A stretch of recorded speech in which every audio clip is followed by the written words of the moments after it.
Chapter 241, The Exploration Strategy Meeting ended late in the evening. That was a good meal. The Lord Chef really knows how to cook, doesn't he? Quillan and the members of the penal squad returned to their military barracks, patting their full bellies.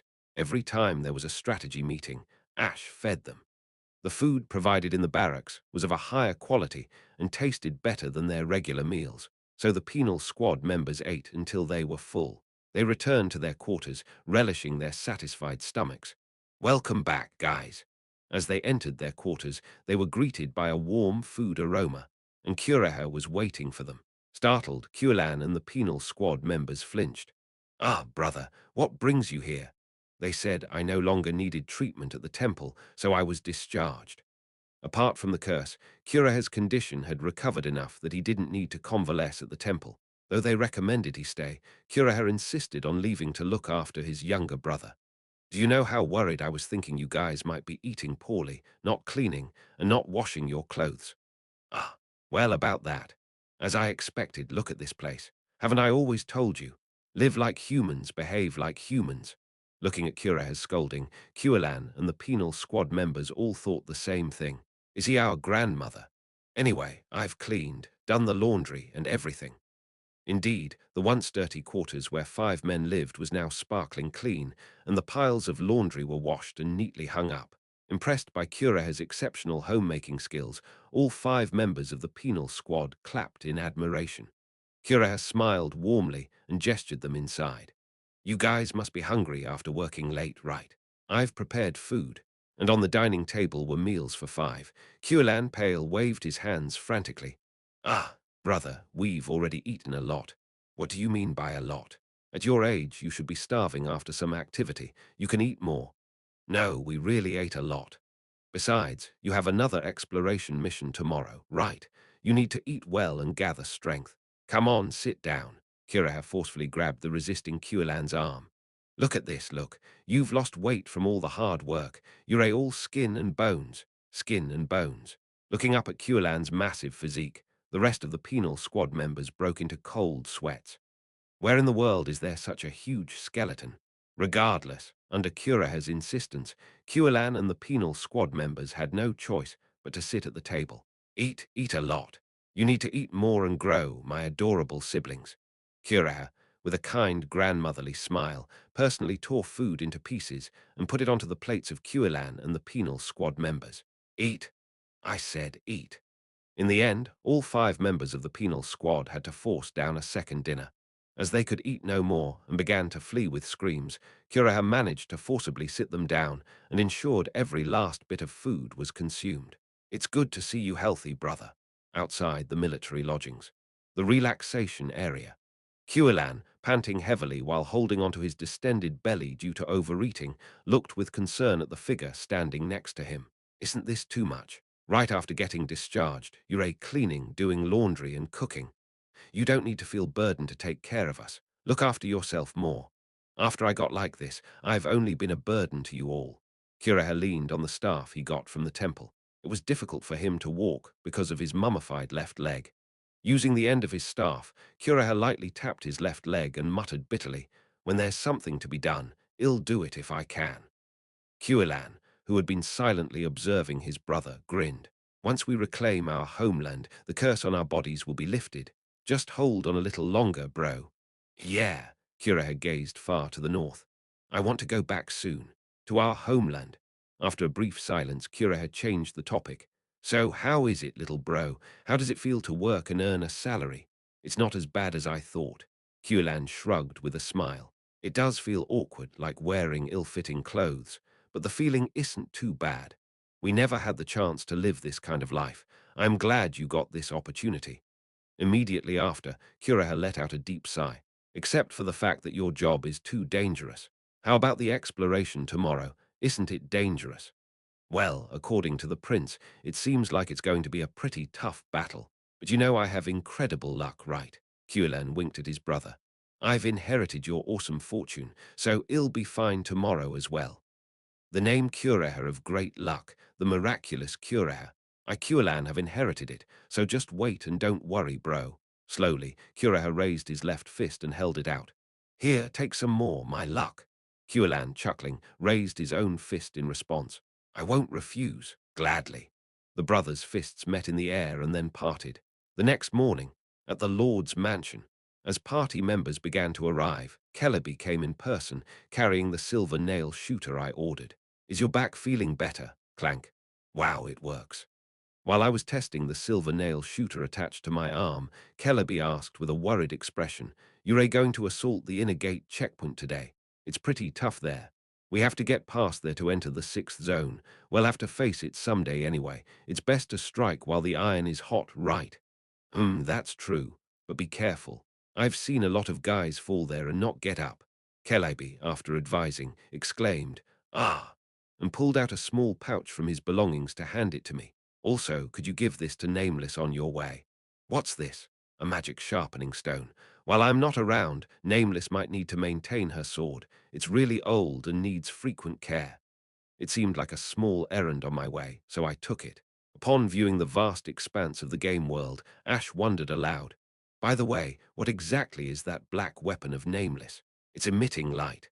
How powerful a magical weapon is it to be able to do that? I was curious because, throughout the entirety of the game, I had never seen a weapon with such potency. Even the average SSR-grade equipment would be easily surpassed by its power. At this, Kellerby suppressed a giggle and chuckled. Do you know the name of that old rusty sword? It was an odd question. I blinked in surprise.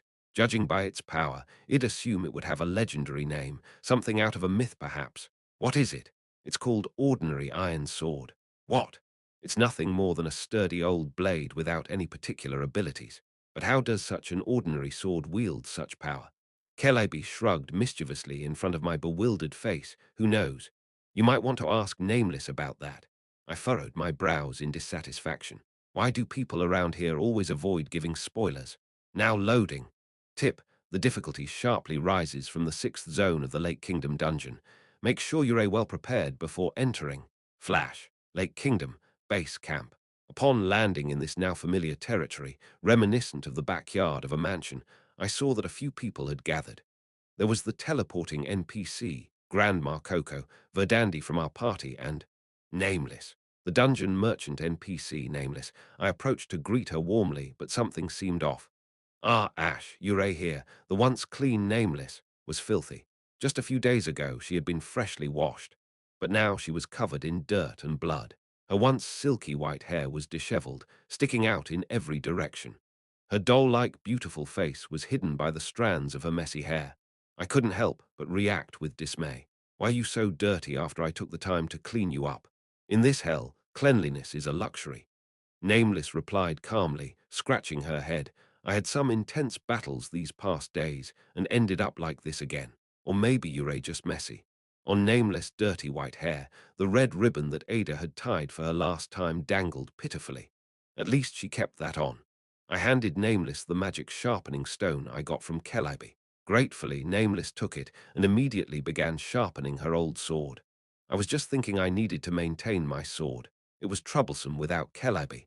You came at the right time, Ash. Thank you. I just ran an errand, that's all.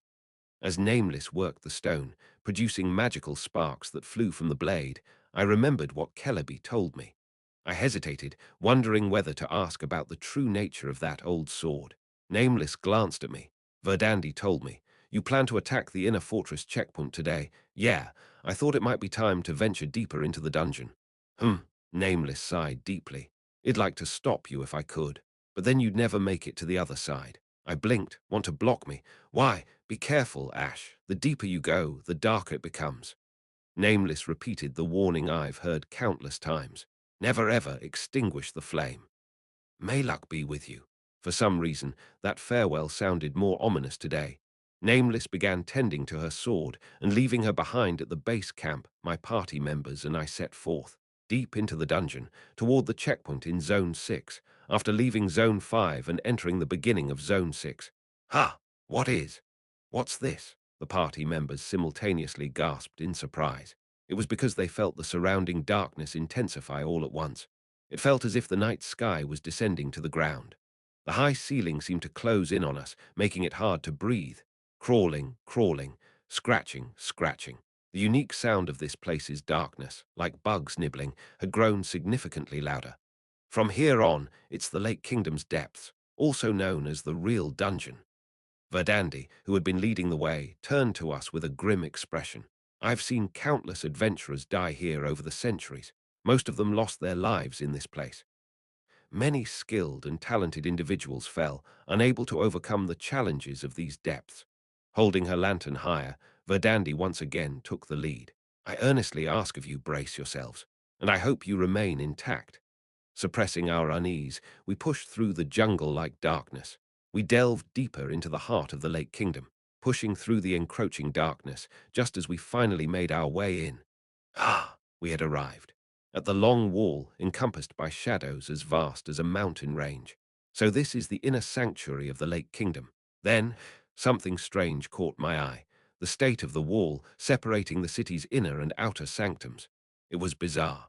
The bricks that made up the wall weren't neatly stacked on the ground. They were pulled from the ground, ignoring the laws of physics, floating in midair. If it was just that, maybe I would have moved on. But what? The problem was what was stacked between those bricks. What is this? People. Dark, shadowy figures of people, thousands, no, tens of thousands. Countless things in the shape of humans, stacked like bricks, floated slowly in the air, almost like a wall reaching the sky. Not only Quillan, who lacked dungeon experience, and the penal squad members, but also Lucas, Damien, and Evangeline, who had defeated various monsters, were stunned. Even I was. Frozen in place by this surreal and eerie sight, Verdandi's bitter voice whispered in my stunned ears. This is the real hell beneath the lake. My head was spinning. It's the deep demon realm. Chapter 242. Countless humanoid somethings were scattered in the air above the inner castle walls. Wrapped around their entire bodies like cocoons were shadows, seemingly waiting for a metamorphosis. As I stared blankly at this eerie scene, I suddenly snapped back to reality. What are you doing, Ash? What are you up to, retro addict? Was this guy, who's played the game 742 times, really getting scared by this? Well, the game never did give a close-up view of this wall, but I had to stay calm. I was the party leader, after all. I slapped my own cheeks to refocus and turned around to shout at my teammates. Pull yourselves together, guys. We've made it through worse than this. If you get discouraged by something like this, all those hellish challenges we faced before will laugh at us. I wasn't sure if it was my words or my passive skill that protected our allies from mental status effects that did the trick. But one by one, the frozen party members started to come to their senses. Hold tight. Snap. They all clung to me with terrified faces. Seriously, what are you guys, chicks? Taking the lead, I strode towards the inner castle wall. Even if this was just a mere background scene, I needed to figure out what was going on. The party members trailed closely behind me. The bricks and humanoid figures were suspended in midair. They were trapped inside an invisible magical barrier. So this grotesque scene was merely decorative, and the actual inner gate checkpoint was made of this transparent magic barrier. Verdandi, why does it look like this? I am not entirely sure. Verdandi looked up with a pale face and responded, It's been like this since the first time our party arrived. But there's one thing you should know. These humanoid figures are piled up inside the inner zone. You'll be seeing a lot more of them. At her words, the faces of the party members darkened. Damn it, we have to keep seeing this as we move forward. Adventurers who've explored this place call them shadow cocoons. Shadow cocoons. They're essentially harmless, they just sit there, but occasionally, Verdandi hesitated before continuing, they speak. They speak. Could they possibly be alive? Well, it's like they're muttering in their sleep. It's often hard to make out, but most of them say the same thing. With a heavy sigh, Verdandi spoke. They ask to be killed. Please kill me. As the sound of encroaching darkness filled the air, everyone froze.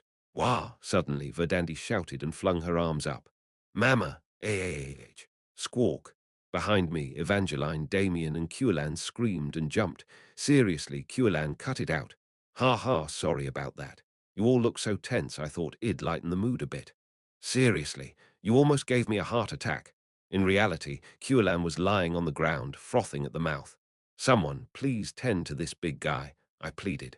The dungeon, to begin with, was dark with not even a hint of sunlight. Monsters would spring out from all corners, making it a terrifying place. But with all these grotesque scenes in the backdrop, it seemed even more nightmarish. I scratched the goosebumps that rose on my arm. Ha ha, but really, you can't be this tensed, Verdandi added with a stifled chuckle. There are even more terrifying things inside. And a ton of real monsters aiming for our lives. Her words sobered me up. I realized what was truly terrifying. Yes, the shadows and illusions talking might be eerie, but the monsters attacking my city and taking lives, that's far scarier. However grotesque these illusions appeared, they were merely a background. The monsters posed the real threat. They were the actual beasts, seeking to kill humans on the surface. What I should fear is the damage caused if we fail to stop them, not this mere scenery. Hearing my words, the party members nodded slowly. I hope they re-evaluated our true enemies. Okay, everyone, snap out of it. Relax your shoulders. Let's head straight to our destination, I urged the group, then gestured towards Quillan, who was still unconscious on the ground. And someone wake up that lousy guy. Show some authority, for God's sake. You're the sub-party leader. We didn't have to walk much further to reach our target dungeon, the inner gate checkpoint. The walls around the checkpoint weren't floating in midair, and there were no shadowy human figures around. The walls were solid and sturdy. The black iron gate in between was firmly shut without a twitch. As I approached it, a system window popped up. Zone 6, Inner Gate Checkpoint. This stage is conducted in the form of a domination battle. Find and dominate the core of the dungeon and maintain it for a certain period. Treasure boxes acquired. 0/2 domination battle. It's a type of battle we'll frequently encounter as we clear more areas of the dungeon. As the description suggests, there's a capture point formed inside the dungeon. By occupying that spot for a certain time, we achieve clearance. Usually a boss guards this point. After taking down the boss, waves of additional monsters swarm in. It's a complex dungeon structure, combining various mechanics. As we go deeper into the dungeon, it becomes more intricate and challenging. Among such domination battle-type dungeons, the Inner Gate Checkpoint is a unique one. It literally resembles a fortress. To start the real dungeon raid, one has to either breach the main gate, climb over the walls, or conduct a siege battle. So in the game, you had to craft siege weapons. Whether it was a battering ram to break down the gate or ladders to scale the walls, acquiring these was essential for the raid. Battering rams were darn expensive and rarely useful, and climbing up using ladders inflicted heavy damage. Both were excruciating choices, but I didn't bring any siege weapons this time. Given the circumstances, there was no need for siege towers or ladders. Damien.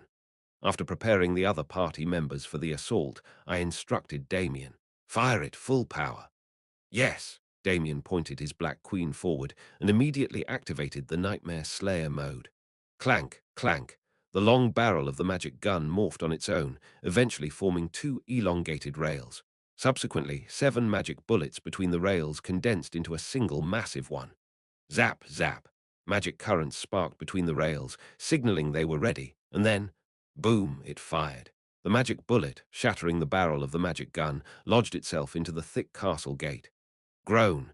It tore through the gate, bending the steel, and ultimately, crash. It shattered the gate, embedding itself within. The force was so powerful that the walls around the gate were torn apart, crumbling down. Nice shot, Damien. I grinned and patted Damien on the shoulder. Damien, removing his heat-resistant gloves that had become worn out, gave me an innocent smile. After he previously sustained burns from using that mode, this time I had him wear the kind of gloves blacksmiths use. It seemed to have absorbed most of the damage. We've broken through the main obstacle, the gate, but it's also true we've expended one of our major trump cards. Looking at the wide-open gate, I quickly tallied the resources we had left. Before any other variables come into play, we needed a swift victory. Charge, as described, head straight to capture the flag, I shouted to my party members. Break through the shortest path, capture the flag. Let's go, I'll lead. Let's do this. Lucas and Evangeline took the lead, followed by me, Verdandi, and the penal squad. Damien stayed put, drawing another magic gun. Thud, thud. Guards on the walls unleashed a volley of arrows. These weren't the werewolves, the monsters of this season, but creatures I hadn't seen before. Red-skinned creatures, with various horns on their foreheads and bat-like wings on their backs. Demon kind. They are dispatched in the main dungeons of every region, the highest tier of monster armies. Finally, we were facing them. The demons, clad in armor, prepared their positions in an organized manner. Arrows rained down on us from above. The arrow snipes from the high grounds were undoubtedly threatening. Monsters invading Crossroad always see this kind of scenery. Watching the arrows come at us from close range, I calmly had that thought when at the same time, shall we go?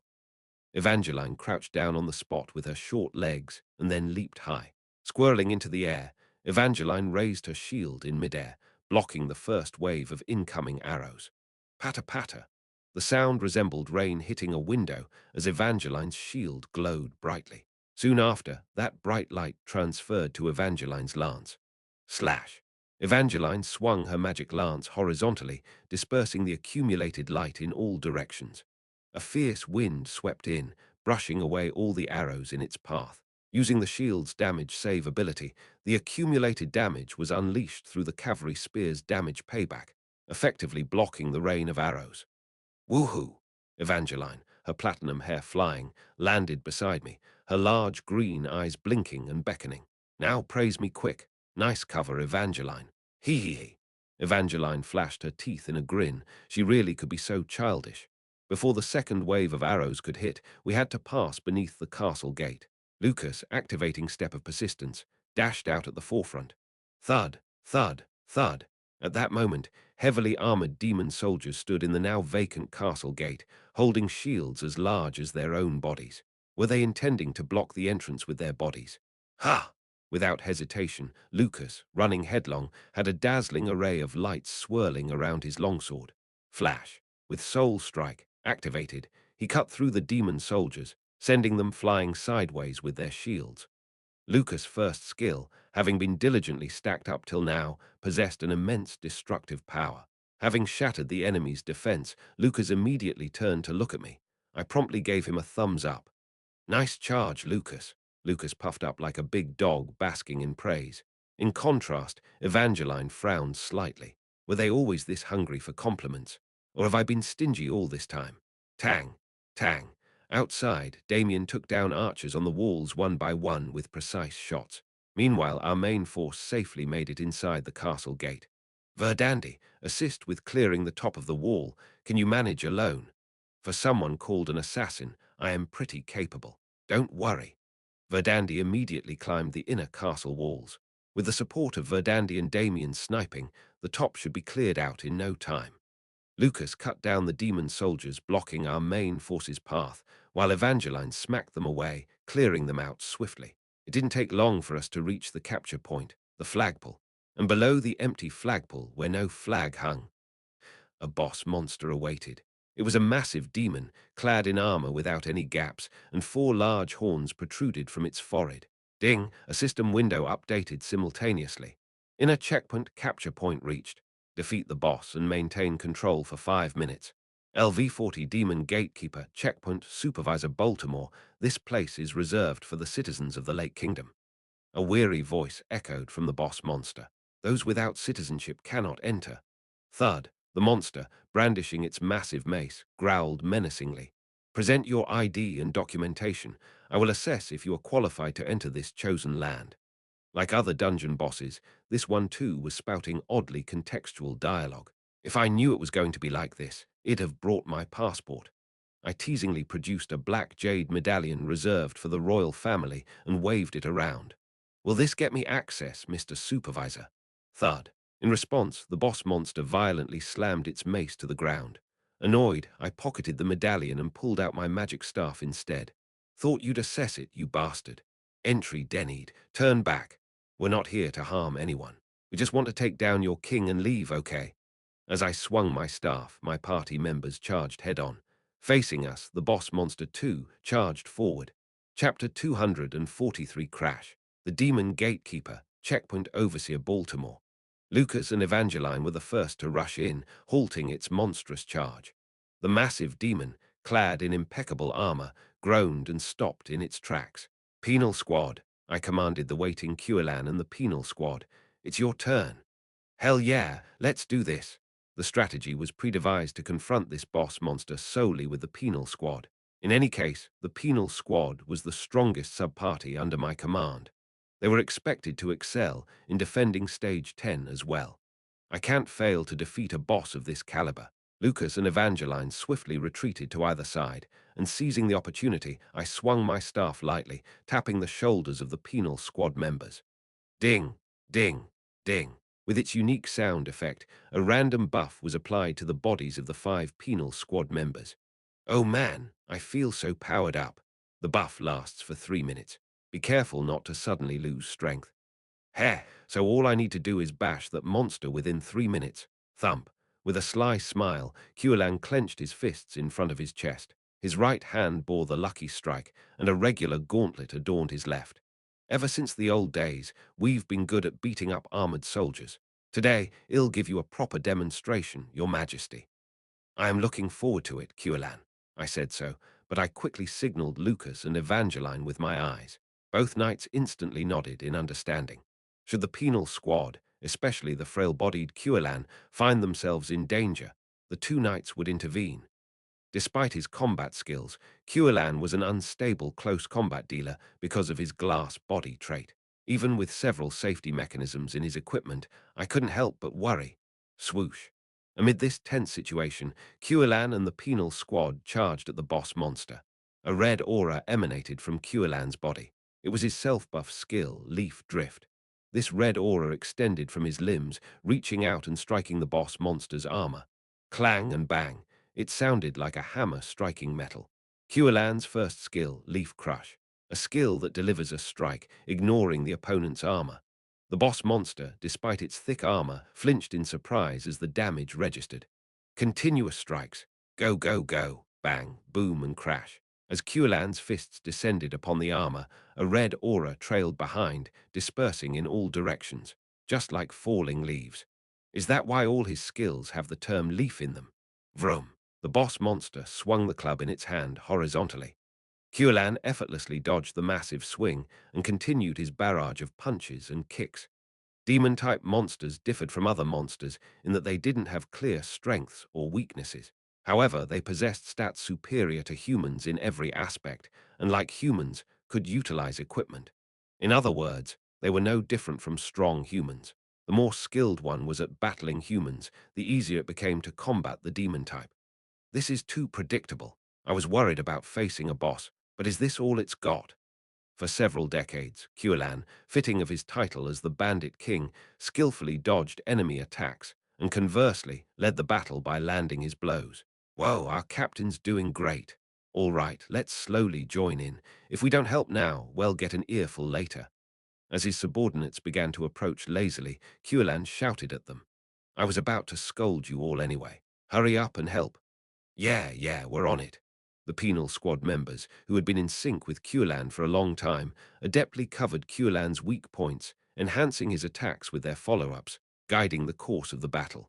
Raw, the boss monster, after enduring a prolonged onslaught, had its eyes turn bloodshot.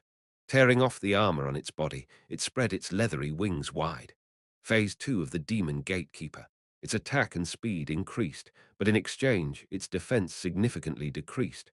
A rain of darkness, a flood, a tsunami. What's so scary about that? The boss monster swung its club wildly, murmuring something incomprehensible. Even if the entire Lake Kingdom were submerged, those without permission cannot enter the fortress. It is my duty. Crash. The creature swung its club maniacally, creating chaos everywhere. This was the frenzy pattern that activates after starting Phase 2. Of course, I was well aware of this pattern. So I had informed the penal squad in advance, and Hualan and the penal squad had long since moved out of its range, avoiding the attack with ease. Execute those who climb the walls.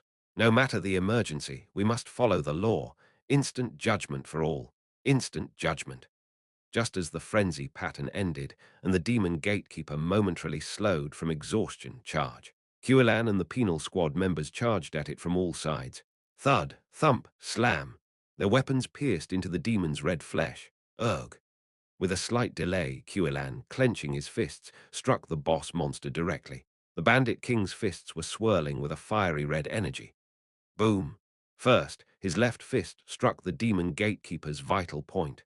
Even if it's a monster benefiting from the boss stats, it seems difficult to withstand such a blow, especially when weakened and with its defenses lowered. The demon's waist slightly bent forward, its chin dropped. Clench your teeth. With a powerful shout, Kuelan delivered an uppercut, smashing the demon gatekeeper's chin. Bang!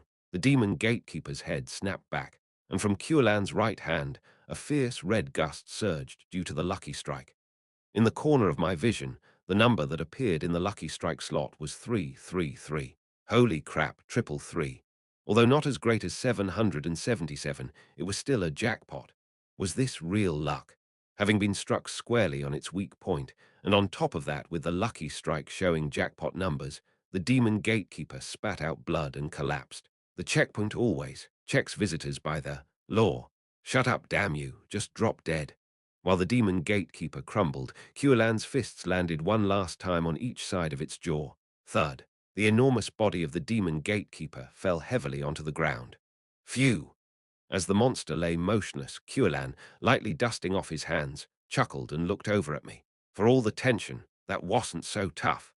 Though the demon gatekeeper appears as a boss monster now, in the deeper dungeons, it's just a regular monster that appears in droves. It's relatively simple for a boss and can be taken down quite easily. That's why I entrusted it to Kuelan's party. No need to tell them that. For now, let's boost their confidence. Grinning, I gave Kuelan and the members of the penal squad pats on their shoulders. Excellent.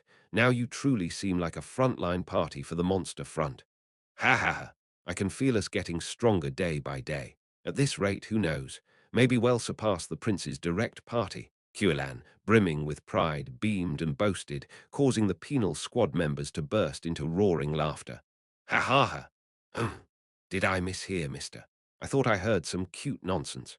Immediately, the veins bulged on the faces of Lucas and Evangeline who stood behind me. Whoa, I've never seen them so livid.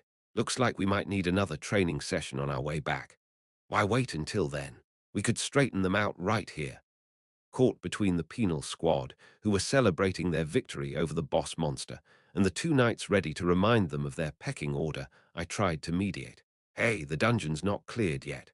More monsters are still lurking. This dungeon follows a siege format. Having defeated the boss monster and claimed this territory by hoisting our flag, we now had to fend off waves of oncoming monsters for the next 5 minutes.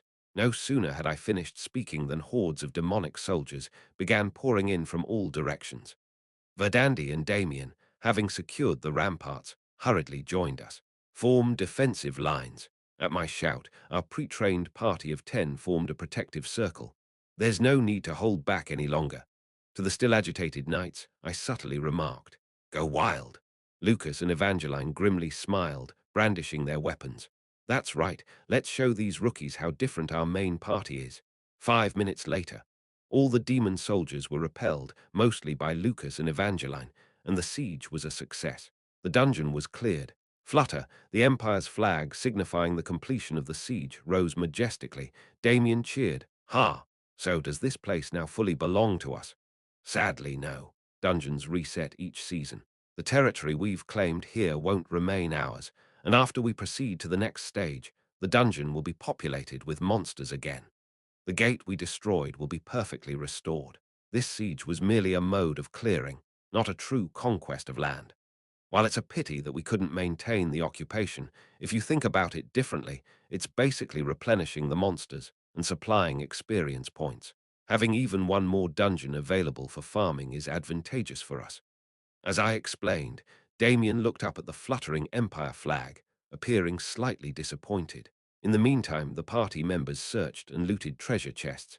There were a total of 2 treasure chests. From one, various consumables came out in a bundle. From the other, fragment of the Great Commander's flag. Ah, a piece of my exclusive equipment emerged. Fragment of the Great Commander's flag. 2/5. One of the 5 fragments of character Ash's exclusive equipment, Great Commander's flag. X. Collect all 5 fragments to assemble the full flag. I had been wondering when I would gather them all, but somehow the pieces have been coming together. I swiftly took the fragment and tucked it safely away. All the monsters were dealt with, all the collectible items secured, and the teleport gate of the safe zone was activated. All that was left was to return. Beep, beep. Beep, beep, beep. Suddenly, an annoyingly high-pitched alarm started ringing in my ear. Alert, alert, alert. A red system window popped up, displaying a warning message in front of my eyes. What's this about? The system window producing the warning sound and message was the boss detection radar for free exploration. Sends a warning when a boss monster is near. It's the boss detection radar that had been unlocked in the achievement shop. After the vampire Lord Selendian ambushed us in the dungeon, Ada added this feature as a precaution. For free exploration, there's usually no need to be warned about regular boss monsters, so it was set to alert us only when a commander-level boss approached. And now, the radar was reacting, as expected. I smirked darkly, gazing into the city's depths. Thave really brought it. Feeling something amiss, one by one, the party members also turned their heads in the direction I was looking. What is? Damn, something's coming. With tense expressions, they gripped their weapons tightly. Thud, thud, thud. From inside the walls we had breached, with heavy footfalls without any attempt at stealth, confidently. Thud, thud, thud. Cutting through the darkness, it approached. The sheer oppressive aura it emitted seemed to split the darkness around it. I've been waiting. A colossal, muscular werewolf with shimmering silver fur, the boss of this stage 10, Lycanthrope, the beast of G-Vorden, the full moon's slaughterer, the wolf king, Lunard. As I uttered its name, the monster chuckled. Ash. Ash-born hater Everblack. The monster, naming me in return, examined me intently with its blood-red eyes. Its eyes glinted with pure desire. Finally, I've found you. A raw, pure longing, the desire to tear me apart. Chapter 244, the massive werewolf with silver-red fur came to a halt, stopping only a few meters away from us. So, the Wolf King has finally shown himself. I spat out his name once more. Lunard. Ash. Chewing over my name, Lunard smirked, showing a hint of his fangs. Did you really think you could venture this deep into the dungeon, knowing it'd be here? Weren't you hunting our party? The werewolf was so tall that I had to tilt my head up significantly to meet his gaze. Both of us exchanged glares, as if in a staring contest. Either way, we were bound to face off. You wouldn't just be hiding out of fear, would you? I always anticipated that we'd encounter a monster of his rank in this dungeon. Thus, I wasn't taken aback. I heard you were quite the clever one, but it seems I was mistaken. You're willingly cutting your lifeline. With that, the werewolf raised his massive hand, cracking his knuckles. This Lake Kingdom is my hunting ground. Unlike the outside world, here I can use my full power. A few minutes is all I need to slaughter all of you. Aren't you aware? Two of your fellow commanders, just as cocky as you, were killed by us. As I responded, Lucas and Evangeline stepped forward, raising their sword and shield, respectively. Even in the face of the menacing aura from this legendary beast, both knights stood firm, unshaken, probably due to their previous encounters with a commander of the Nightmare Legion. Damien also calmly aimed his magic gun, and Verdandi, having clashed with him before, didn't waver as she drew her dagger. Ah, erg. But Quillan and members of the penal squad were frozen in place, unable to move. I tried to lighten the atmosphere with a joke. What's the matter, Quillan? Scared? No, of course I was tense, but there's another reason. Quillan placed his trembling hand over his chest. What's this sensation? Looking at that monster. Why does my heart? As he said this, Lunyard's red eyes gleamed, looking towards Quillan and the penal squad. Oh, I wondered why there was a familiar scent. You all are my descendants. Quillan and the penal squad members were taken aback by this unexpected revelation. Not just them, I too widened my eyes, trying to comprehend what I had just heard.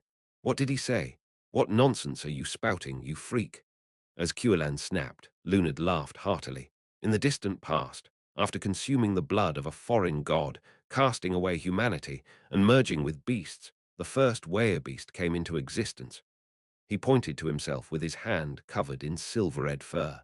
One of your distant ancestors, the werefolk, is none other than me. The first among the werebeasts, the first werewolf, claiming to be a distant ancestor of the werefolk, including Quillan. Stop your lies, monster. Quillan, now visibly angered, readied himself in a combat stance. Red energy flared around the fists of the mountain bandit king. The undulating red aura looked almost like swirling autumn leaves. I can't believe the likes of you flows through my veins. Although you say that, isn't your body feeling it on its own? With a cruel smirk playing on his lips, Lunard slowly extended both his hands forward. We are kin. I am the source of your lineage. Shick, wolf-like sharp claws sprouted from the werewolf, and a blood-red aura swirled around them. I will prove it by taking all your lives. Hiss. It was a shade of red different from Cuelan's fiery hue, more of a blood red. But even to my untrained eyes, they seemed strikingly similar. Above all, their stances. Lunard assumed a combat position that mirrored Cuelan's perfectly. This can't be, a fleeting look of despair crossed Cuelan's face. This martial art, it's been passed down through our clan for generations. I established the martial techniques, defined the forms, refined the breathing. I am the grandmaster of everything you've learned. Not only the bloodline, but everything Cuelan had learned originated from him. The monster cruelly boasted. Reflecting the light of the surrounding torches, Lunard's silvery mane shimmered momentarily, very much like flames. Its hue was eerily similar to Cuelan's red hair. I swallowed hard, deep in thought. Whether the monster's words were true or just a ploy to distract our allies, I didn't know. The monsters of the Lake Kingdom were beings resurrected by the Demon King. In other words, beings that died hundreds, if not thousands, of years ago were brought back to life. It was entirely possible that one of them could be a forefather to someone from the present. Gritting his teeth, Cuelan charged forward, launching himself at the monster. Shut up, you beastly brat. Cuelan. No, before I could stop him, Cuelan dashed forward at a speed he'd never seen from him before. His fists and feet, enveloped in his red aura, barraged the monster. His swift strikes released dozens of attacks in the blink of an eye. However, Ure inexperienced, descendant. With a single swing of his fist, wham, Lunard delivered a counter to Cuelan's midsection. Cuelan spat out blood without even a scream, getting thrown in the exact opposite direction of his charge. Shallow, so shallow. Your punches, your intent, everything is lukewarm. As the muscular werewolf drew back his bulging arm, he roared. Our clan's combat style is purely for combat. We don't hold back. We transcend human limitations. It's a method to slaughter enemies like a beast would. I rushed to Cuelan, who was throwing up blood, and quickly supported him. Lunard continued his tirade. I abandoned my humanity and became a beast to perfect that art. But what about you, descendant? Are you still trapped within the confines of humanity? What a waste of my legacy. Hey, quit berating the descendants you're so proud of, martial arts wolf. As I spoke, Lunard's gaze shifted from Cuelan to me. I continued. So if you perfected such a formidable fighting technique, shouldn't you have been satisfied and attained peace in the afterlife? Why did you resurrect and cause this chaos? Perfected. Satisfied. What inane drivel are you spouting, human? Lunard bellowed with a derisive laugh. Is there an end to strife? A limit to martial prowess? I regretted not being able to fight till my last breath. Given another chance, of course I would seize it. Ha! If I can battle someone stronger than me and taste their blood by tearing out their throat, if I can prove I am the mightiest, I'd gladly sell my soul to a demon for it. Seems like it. Looks like you've already sold it. I wondered if his persona was influenced by martial arts novels, but this werewolf seemed serious. Lunard began to approach me with a growl. Well, now that you've had your fun with my descendant, let's return to our conversation. Actually, I'd rather not. If you manage to defeat Orlop and Selendian, surely you can provide a real challenge for me. Facing the expectant eyes of the werewolf, I replied crisply, No, I won't fight. I swiftly pulled out a magical scroll from my robe. It was a dungeon escape teleport scroll. After the vampire lord, Selendian, ambushed us in the past, Ada granted me access to two system features. One was a radar to detect boss monsters, and the other, emergency exit bomb. Free exploration exclusive, inflicts a compulsory stun on surrounding monsters and increases the party's movement speed by 100%. Consumes one dungeon escape teleport scroll upon use. This was it. It's an emergency feature for when you encounter an unbeatable enemy in a dungeon. Worth a whopping 45,000 achievement points. Finally going to use this. I never intended to fight the Nightmare Legion commander in this dungeon. Why would we? Why engage in a battle that puts us at a disadvantage, especially on their home turf? Why explore Zone 6 in such a perilous situation, where commander-level monsters might find and pursue me in the dungeon? Because I have a way to escape. Without hesitation, I tore the scroll and activated the emergency exit bomb feature. Flash, what the? Lunid staggered back from the sudden brilliance, and I helped Qulan up, shouting to my party members. Run to the teleport gate. We're retreating. Yes. The party members immediately ran toward the safe point inside the inner city checkpoint. Dragging the wobbly Qulan, I followed, assisted by Lucas and Evangeline. Once the stun wore off, Lunid roared, Ash, are you running away now? Fleeing with an enemy in front of you? Have you no warrior's pride? I cheerfully nodded. Absolutely, wah. Talking about pride. Does pride feed you? Life matters more to me than such nonsense. No reason to accept a losing fight. Mark my words, we may be retreating for strategic reasons now, but ill repay this grudge. He spat out lines akin to a third-rate villain and reached the teleport gate, shoving his party members in, one by one. Lunard, who had sprinted just outside the safety point in a blink, gritted his teeth. With a mocking smile, I glared at the werewolf. Sending your subordinates stealthily, ambushing in your home ground, stop such tactics. If you truly love combat, let's have an honest match. Come to my fortress.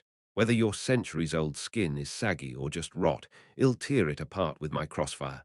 Lunard chuckled. In combat, there's no unfair or cowardly tactics. This world adheres to survival of the fittest. The one left standing is the strongest. I agreed with that sentiment. So I too will deal with you with all the cunning I possess, on a battlefield that favors me in a way that advantages me. To survive in this hell, let's do our best to kill each other, werewolf. I flipped him off and threw myself into the teleport gate. Qulan, who had been glaring at Lunard till the very end, and Lucas, who was supporting Qulan, followed me into the gate. The werewolf's red eyes continued to fixate on us. Like marking his prey, it was a persistent and greedy gaze. Flash, free exploration complete. Character level up main party. Ash, X, LV47, 1, sub-party 1. Qulan, SR, LV47, 1. Tuesday, RLV41 1, Wednesday, RLV41, Becky, RLV39 2, On the Rock, RLV37 2, Injured and Deceased Characters, Qulan, SR, Minor Injuries Equipment Acquired, Fragment of the Great Commander's Flag, One-Piece Items Acquired, Dark Crystal, 3 pieces, Demon Legion Magic Stone, 63 pieces, Demon's Rune Magic Core, 1 piece, Superior Stamina Potion, 1 piece, Superior Magic Power Potion. One Piece Chapter 245. All throughout our return to Crossroad via the base camp, Qulan had drooped his shoulders, not uttering a word. Not just Qulan, but all the members of the penal squad wore somber expressions, keeping their lips tightly sealed. Everyone was so cheerful when we captured the demon gatekeeper. I inwardly groaned, observing the downtrodden atmosphere.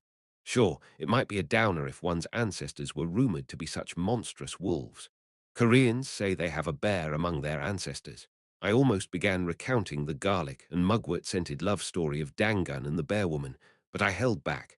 Now was not the time for jokes. Everyone worked hard today. Upon our return to the mansion's backyard, I briefly addressed the party before disbanding.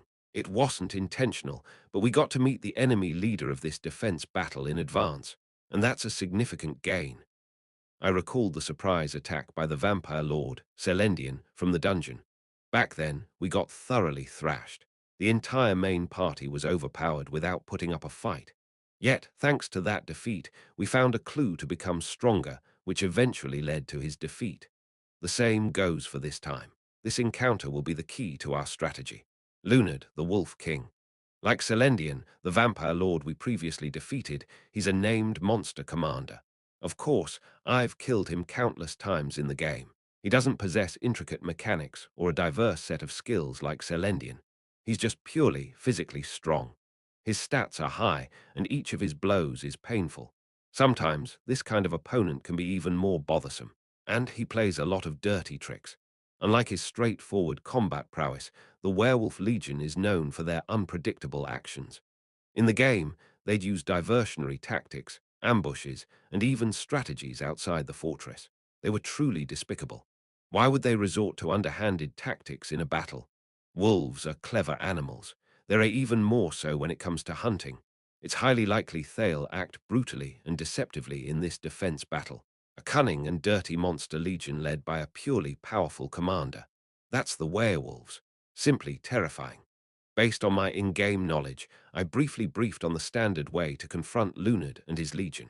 Although it's a topic we'll continuously drill into, mentioning it on the day we saw the enemy leader's face would be more effective. That's it for now. We'll have another tactical meeting soon. Looking at the still pallid penal squad, I offered a gentle smile.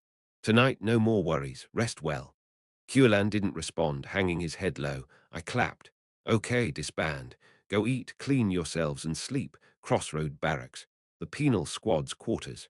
Mkureha, who had been cooking with his left hand, relaxed his tense shoulders. My right hand has turned mummy-like, making household chores difficult. During the last defense battle, in the process of suppressing the mages, he had exerted his right hand, which activated the curse. As a result, just like his left leg, his right hand had become mummified. He had put on a facade of health to hide the truth from his younger brother, taking care of all the household chores. Thankfully, it seemed he hadn't been found out yet. How much longer can I keep this hidden? Kureha glanced down at his right arm, concealed by a glove and long sleeve. No, hiding isn't the problem. How long could he live like this?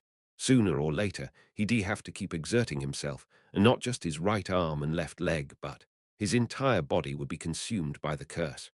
When we reclaim our homeland, we can break the curse that binds us. Just hang in there a little longer, brother. Suddenly, he remembered words his younger brother had told him the previous day. A bitter smile formed on Kureha's lips. Homeland, indeed. Even if I were to return there now, this curse. Suddenly, noisy footsteps echoed outside the inn. Huilan and the penal squad members entered. Kureha quickly adjusted his right sleeve and greeted his brothers with a calm smile. "You're back. You worked hard today." "Aha, yeah." Huilan avoided Kureha's gaze and responded weakly. The other penal squad members also couldn't meet Kureha's eyes as they shuffled in. Kureha grew curious. "What's going on? Everyone seems drained today. What happened?" "No, nothing. Nothing at all." Stammering, Huilan collapsed onto a bed without washing and stared blankly at the wall. The rest of the penal squad did the same. Kureha, furrowing his brow, asked with concern, "You're not hiding anything from me, are you, Huilan?" "No, brother, I'm just tired." Huilan, who had been staring at the wall, suddenly turned and inquired, "Brother, the leaf fist technique you passed on to me." "Yes, something confusing about it. You said you learned it from our father." "Yes, and he inherited it from our grandfather." "Yes, it's a martial art passed down through our lineage." "Is there something you don't understand? Should I give you some pointers?"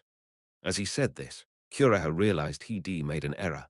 If he offered to demonstrate the technique, his mummified right arm would undoubtedly be revealed. Fortunately, Huilan shook his head and buried himself under the covers.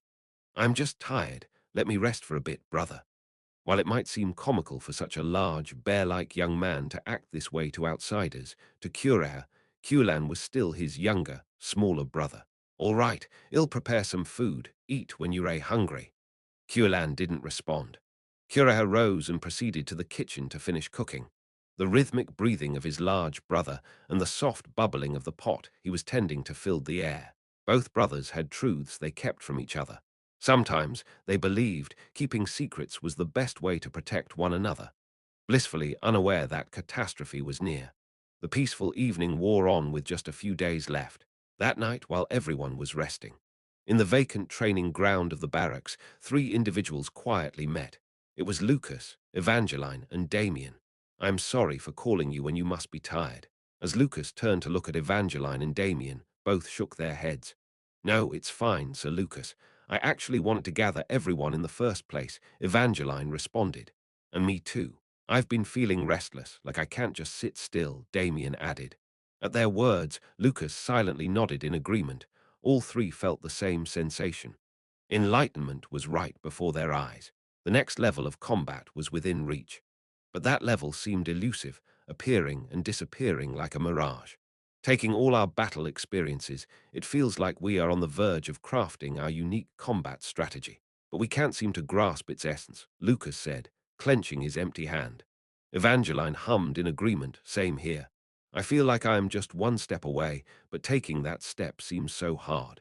Damien, blinking his round eyes, surveyed their surroundings. "So the reason we're all here today is—" "Yes," Lucas answered. On the ground of the training area, there were plenty of wooden practice weapons scattered about. Lucas kicked a wooden sword into the air and caught it, nodding. It's for sparring. Evangeline and I have done it often. Starting today, you'll join us, Damien. At this candid yet fierce suggestion from the martial knights, Damien chuckled wryly. Farsight and my weapon. I can't control my power output. Farsight automatically detects an opponent's weakness, and the gun didn't understand the concept of firing gently. There was a reason Damien hadn't been sparring up until now. But Damien, too, was fired up. Mastery of combat skills. Borrowing Ash's phrase, the ultimate move. He felt close to acquiring it. Maybe because he had faced formidable foes, he was eager to learn new techniques, his mouth going dry with anticipation. A sparring session among peers would surely help. Silently, Damien picked up a featherless arrow and a wooden bow from the ground. How do we spar? It's a free-for-all battle, 1v1 vone. Either raise both hands in surrender or step out of the ring to admit defeat. The moment Damien grasped the bow, Lucas and Evangeline took their battle stances. Intense fighting spirit poured from the two knights, filling the training ground. We won't go easy on you, Damien. Honestly, Damien might be the strongest among us here, Evangeline mused. Staring blankly at the two knights genuinely challenging him, Damien gave a faint smile and knocked the featherless arrow onto his bow. Somehow he felt recognized and was in high spirits. All right then, I won't hold back. Damien's eyes changed. A chilling white flash swept across his round, gentle brown eyes. Both Lucas and Evangeline swallowed nervously. Farsight. They had benefited from those eyes countless times, but facing them as opponents was overwhelmingly daunting. Intense tension flowed between the three. They circled each other clockwise on the training ground, waiting for an opportunity. The moment it felt like one would show a weakness, and the others would pounce sorry to interrupt the mood. Someone just killed the vibe. The tension broke, leaving three flustered individuals looking in the direction from which the voice had emanated. From the military quarters, a burly fighter emerged, looking somewhat sheepish. Mind if I join in? It was Quillan. The bandit king scratched his red hair awkwardly, admitting, I don't have insights like you guys. Just feeling a bit stifled. Thought a good brawl might clear my head. Lucas, who had been silently observing Quillan, smirked. Gear up and come on up. We'll give you a proper beating. Quillan, with a wide grin, hastily equipped his gauntlets and boots, ascending to the combat platform. The showdown between the four continued until dawn broke. Dawn. I exhaled a deep sigh, gazing at the gradually lightening blue sky. Phew! I'd gone to bed early in the evening, but with the upcoming defense battle on my mind, it was already almost sunrise. Can't sleep. Maybe I should unbox. I took out 2 boxes from my inventory, placing them on the bed. One SSR-grade box I'd received as a reward from Stage 9, and an SR-grade box from Stage 8. It opened all the smaller boxes a while back, leaving these 2 precious ones untouched. I planned to open them when I felt lucky. Whether it was dreaming of pigs, finding 2 yolks in a cracked egg, or seeing a bluebird, I'd decided I'd unbox then. Who knew playing these gacha games would get someone so superstitious? But it's inevitable. In any case, no such lucky signs appeared, and the next stage was imminent. It was high time I unboxed these treasures. Without hesitation, I cracked both boxes open at once. If I am doing this, I am doing it right. Flash. From the opened boxes, a dazzling light burst forth. I couldn't help but shout. Did I score the jackpot? Chapter 246. Amazingly, shockingly, unbelievably. Both boxes dropped complete equipment. I knew I could trust you. RNG gods. Indeed, the RNG gods and I have a great relationship. Later, I should set up an offering table and perhaps even perform a ritual. From the SSR tier box, an SSR tier equipment emerged, and from the SR tier box, an SR tier equipment. So refreshingly honest. Rewards: dagger, blink knife, SSR, gauntlet, armed assault, SR. Firstly, I held the blink knife and whistled. My goodness, a teleporting dagger. As a weapon, it wasn't anything special, but the true value of this dagger was its special ability. After throwing the dagger, the user can teleport to its location. The cooldown was 5 turns, 15 minutes, which was quite long, but giving a character a teleport skill revealed its overpowered nature. The drawback was that its primary focus was on the teleporting function, hence its base performance was rather weak. Even an average R-tier dagger could deal more damage, and its durability was also low. But still, its teleportation ability alone made it worth equipping. But who should I give this to? No one uses a dagger. Should I give it to Elise, Serenade's escort? She always carries that sword coffin on her back and stashes all kinds of weapons in it. Plus, she seems to use daggers. Ah, or maybe Verdandi. Verdandi, being an assassin class, would find it extremely useful and fitting. The problem was she's not under my command. She's a temporarily incorporated guest character. Maybe I need to think about this a little more. For now, I threw the dagger into my inventory, and next up, Esartia Gauntlet, Armed Assault. It was usually abbreviated to AA in the game. AA stands for Armed Assault, but it's also an acronym for a regular basic attack, auto attack. Its name was fitting as a basic attack enhancement equipment. In terms of performance, it's straightforwardly powerful, adding fixed extra damage to regular attacks. The figure wasn't that high, but as you accumulated regular attacks, the fixed damage also accumulated, and since fighters inherently rely heavily on basic attacks. Furthermore, being Asartia, it's relatively easy to farm, and you can acquire multiple pieces. Most would equip their fighters with this. It's like a standard uniform equipment. Despite my lengthy explanation, there was only one person I had in mind for it. Quillan, you. Just how many high-grade equipment pieces are you going to gobble up? Right hand equipped with Lucky Strike, SSR.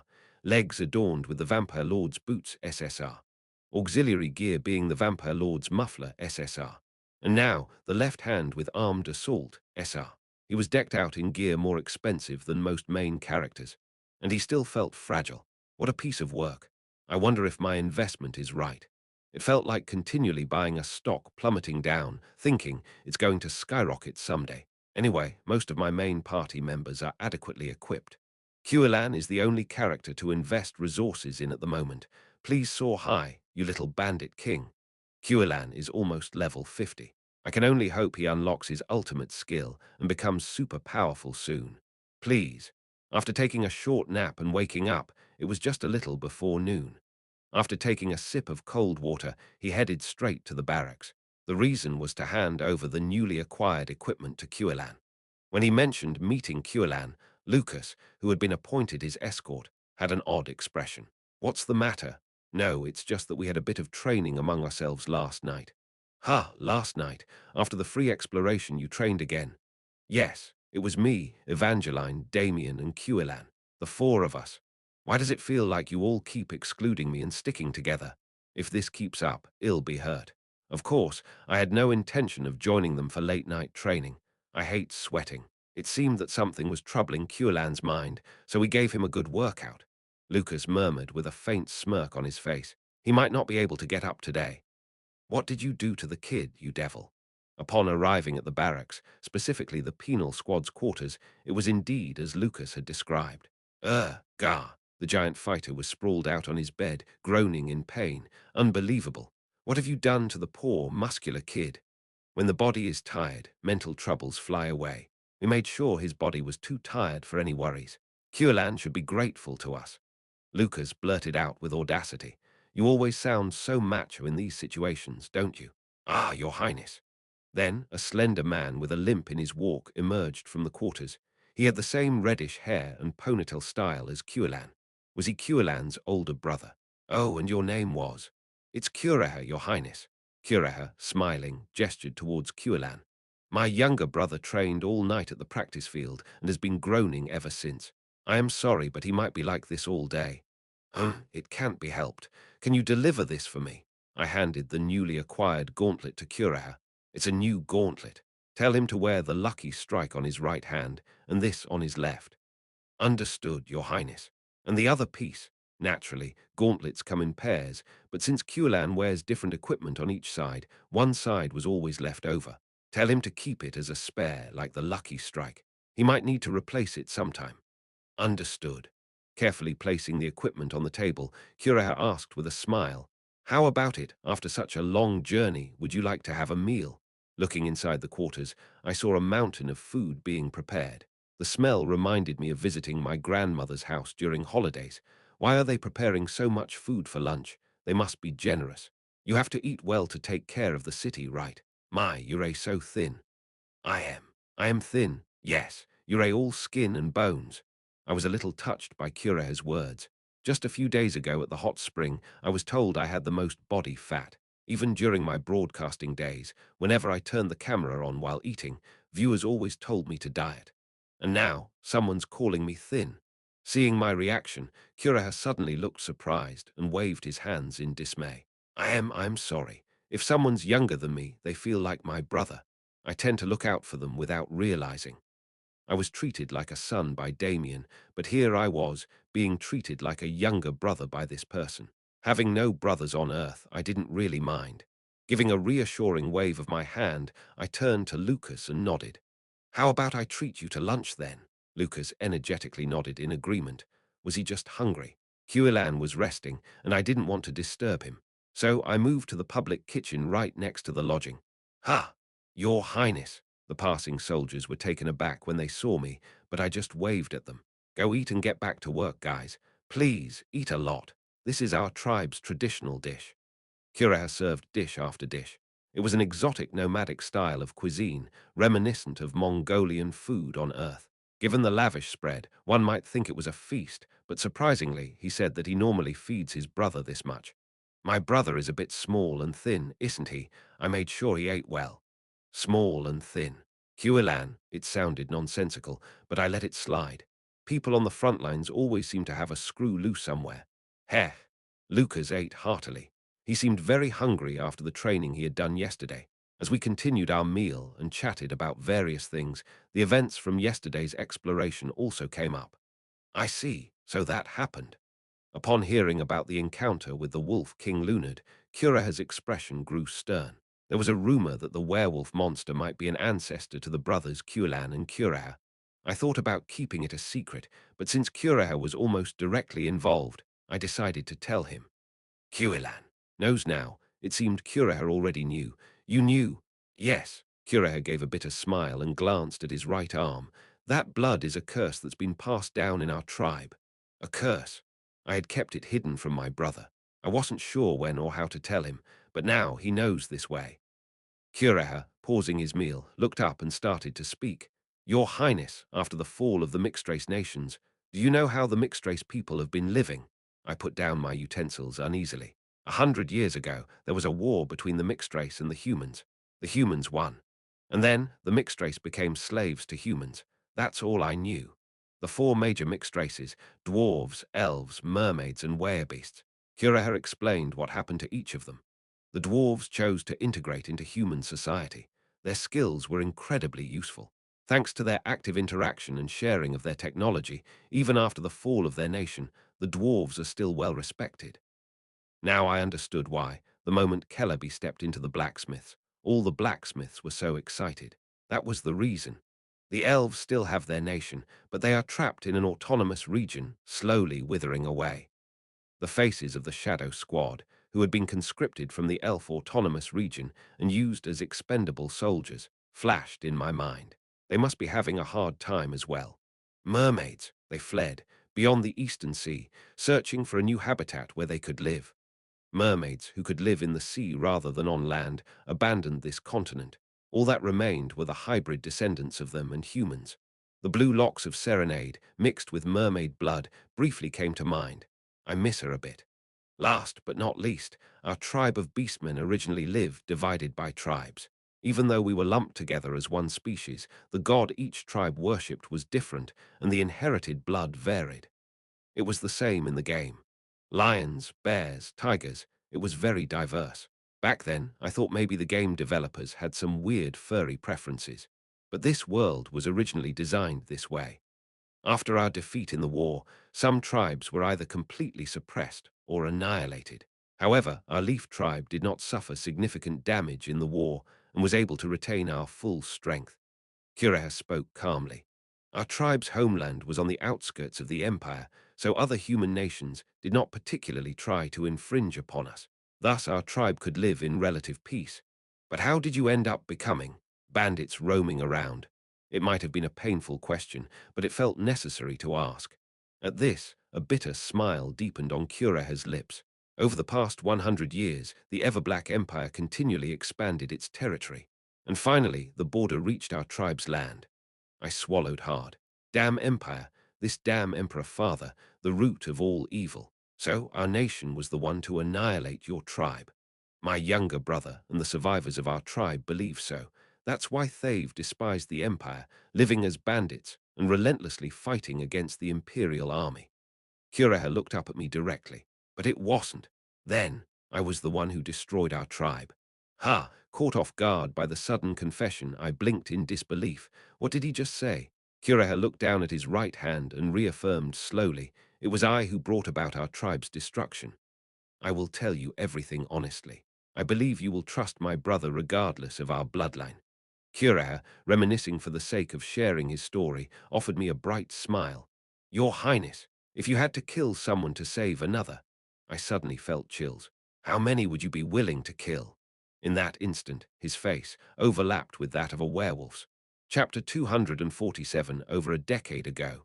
In the south-central part of the continent, near the Great Forest, within the woods of the Empire, thwack, thud, Curaher's lightning-fast punch from the tree above found its mark on an Imperial soldier's armor. Gah! Ah! The dents in the armor made the soldiers cry out in pain, throwing them backward. With his red ponytail spinning as he landed gracefully, Curaher swiftly hopped onto a branch and sprinted up the tree. The Imperial soldiers, in desperation, aimed their spears toward the tree, but Curaher was already out of sight. Why are you just standing there taking hits? Aren't you on guard?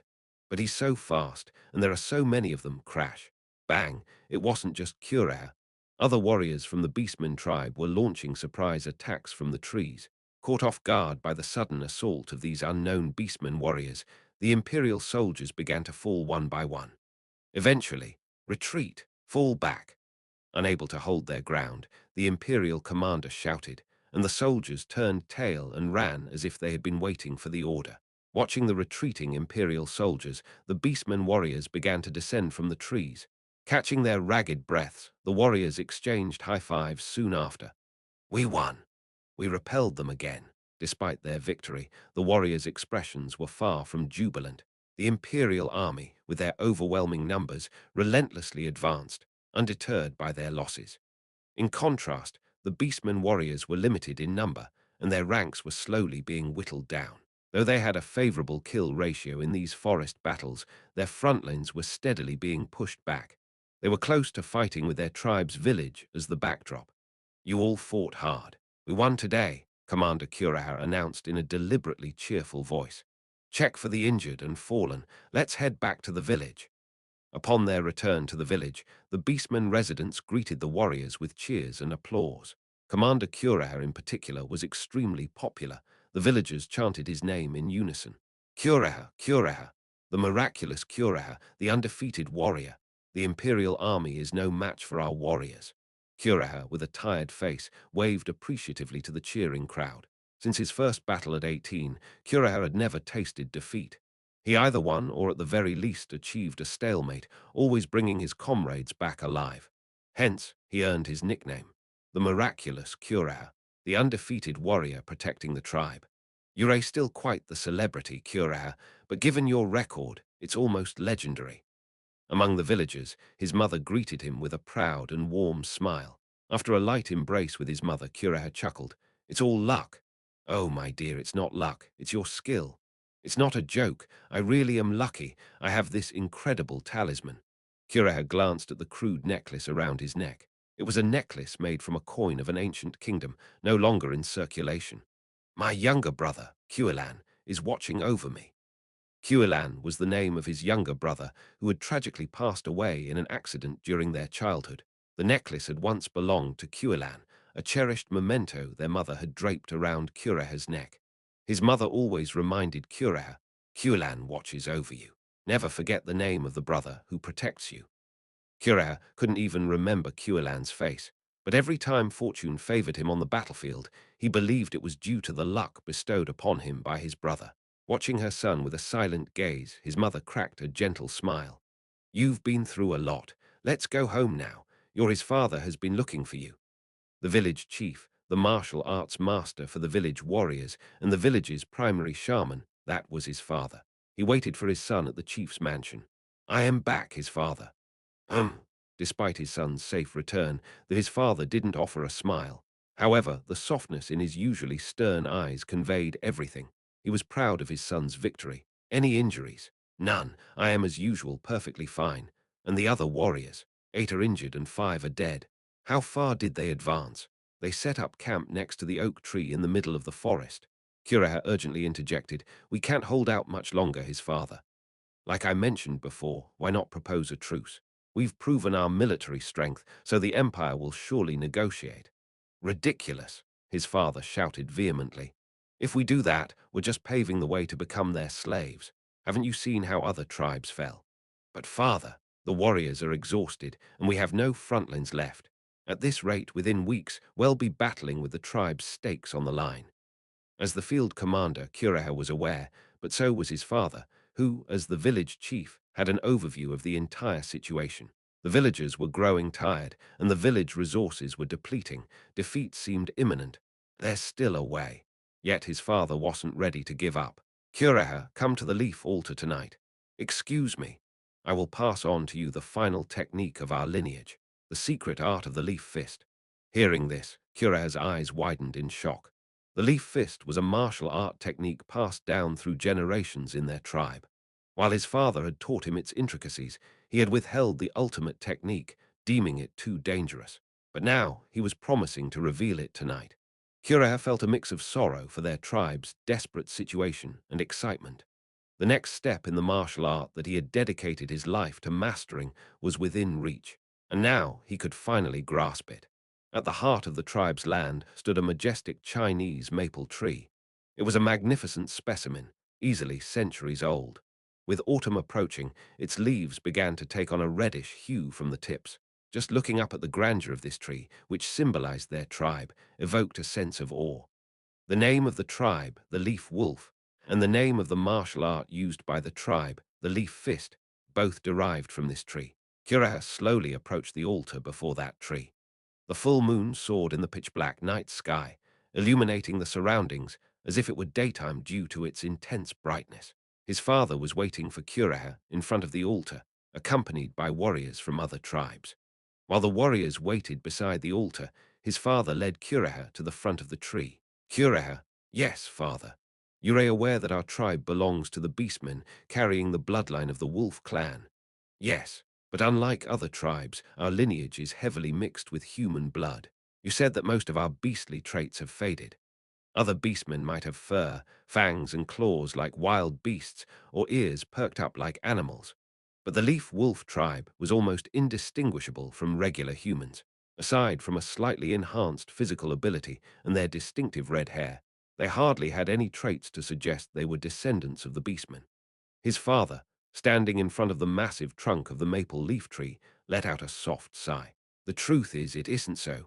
Pardon, our tribe carried the bloodline of our ancestors more potently than any other beastman tribe. His father's large fist clenched tightly, like a hammer. The blood of the wolf. A tribe obsessed with warfare and bloodshed, a belligerent clan. In an attempt to mitigate this wild nature, our ancestors intermingled with humans to dilute the wolf's blood, but it was futile. No, it intensified. The urge for battle became nearly pathological. His father slowly looked up at the sky, where the luminous full moon shone. By the time of your great-grandfather, on nights as brightly moonlit as this, their blood would boil. They'd become so frenzied that they'd kill each other. It wasn't the blood of our ancestors anymore. It was a curse. Kuraha held his breath, hearing this story for the first time. His father continued. The most esteemed shaman in our tribe's history, your great-grandfather, pondered a solution, and he found one. What was the solution? A sacrificial lamb. Kuraha's shoulders jolted at the unexpected revelation. His father continued. From the tribe, they'd select one innocent child, channeling the tribe's entire curse. The latent wild nature in the blood of the ancestors, into that child. Just a moment. As the wild nature was suppressed, we finally lived as full humans, no longer driven mad by the moonlight, no longer killing each other. Wait, father, Kuraha asked desperately. What happened to that child? What became of that child? Carrying the tribe's entire wild nature, the curse, they would live their entire life as a monster. With his usual emotionless, rigid tone, his father reached forward. Upon their death, the next child is chosen. One per generation, a vessel to carry on the curse. His father's hand felt around the trunk of the maple tree, finding a groove and sliding it to the side, with a resonant thud. Then a small door leading into the massive tree opened. At the sight, one he had never witnessed before, Kuraha's mouth dropped open in amazement.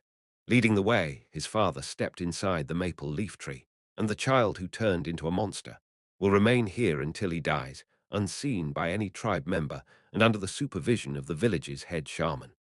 Inside the hollow trunk of the maple leaf tree, there was just enough space for a single person, and within that space, a young boy was bound by chains around his neck, arms, and legs. With wild, scattered red hair, his body was emaciated, resembling a mummy, barely skin and bones, and sprouting all over his body were tufts of hair resembling that of a wolf. The boy, collapsed on the floor, paid no attention to anyone, his hazy eyes just staring blankly into space. "This child is the cursed one," his father said to Kuraha, who was staring at the boy in horror. "It's Kuelan." "Excuse me, Kuelan." Kuraha's hands trembled uncontrollably. "This child is my brother, yes. But I was told Kuelan died. We had to let others believe so." His father's voice was, as always, even-tempered. The ritual of transferring the curse from one vessel to another had to be conducted in secret. We couldn't use another's child, so I had to choose between my two sons for the next vessel. "Then why was Kuelan chosen over me?"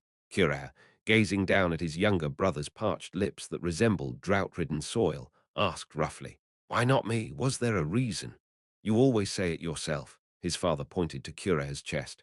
"You have good luck." Kuraha, taken aback, looked down. Hanging from his neck was an ancient coin from the Old Kingdom. Kuraha's eyes widened in shock.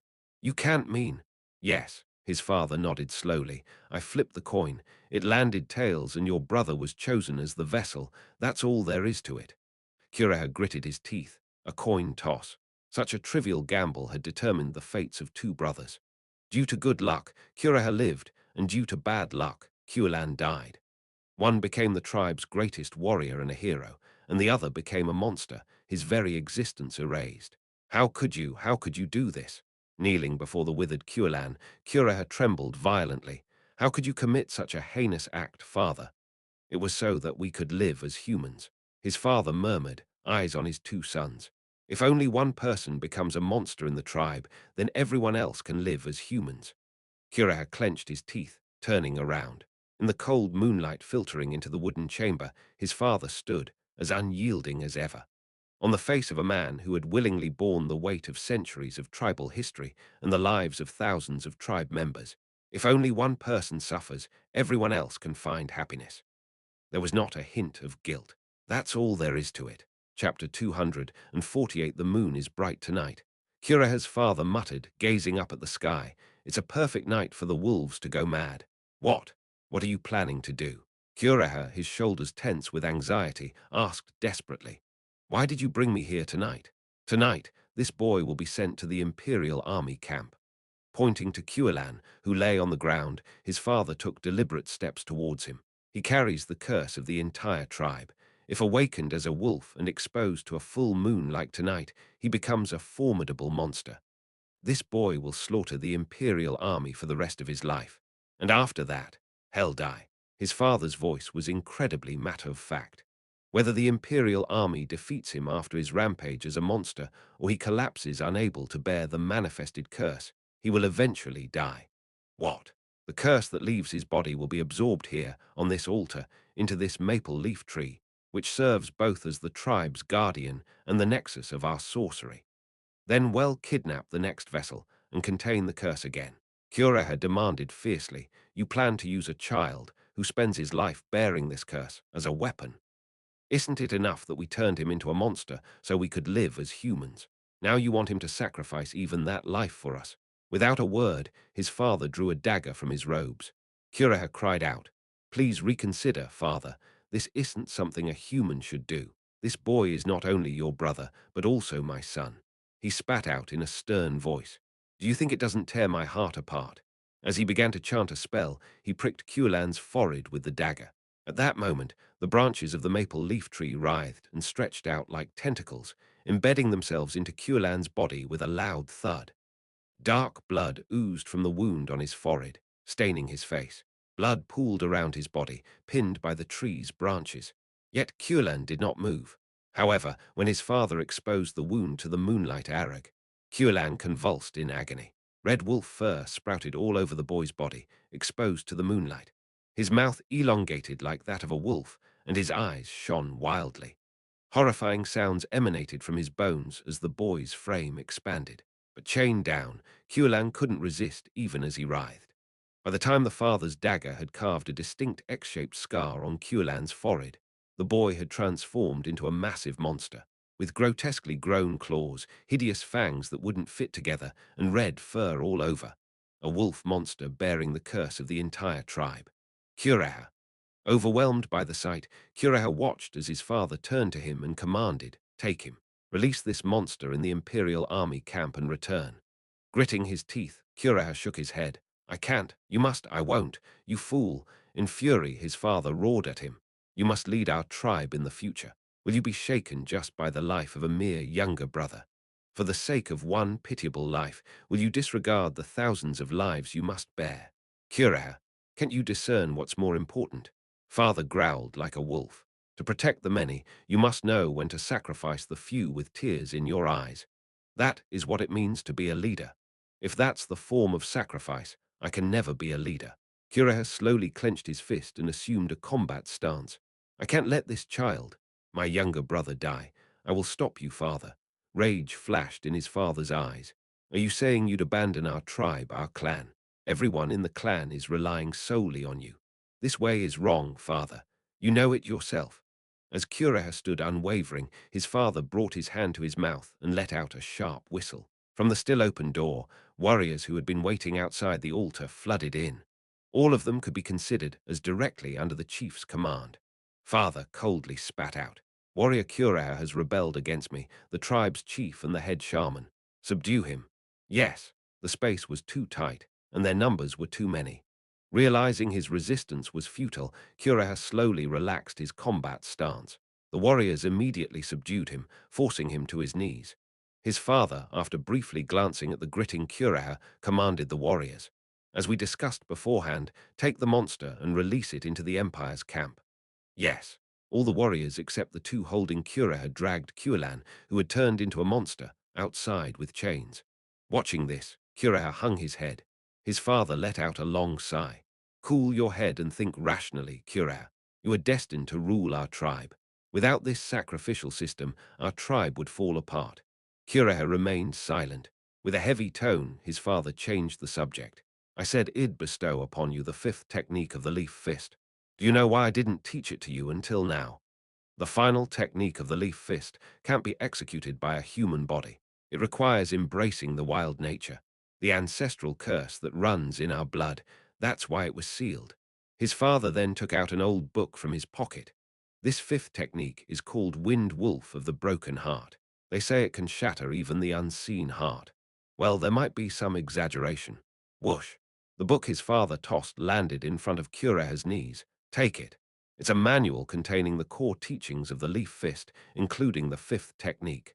It has been passed down to the leader of our tribe for generations." Slowly, Kuraha reached out and took the worn book. It's also a symbol of proving continuity of the tribe's lineage, a technique that's passed down but unusable. Then what's the point of such a thing? Once this war is over, succeed me as the chief, Kuraha, lead our tribe. If anyone can do it, it's you. That's how Kuraha interpreted his father's words. After your brother dies today, find another sacrifice. Place the curse of the entire tribe upon them and transform them into a monster.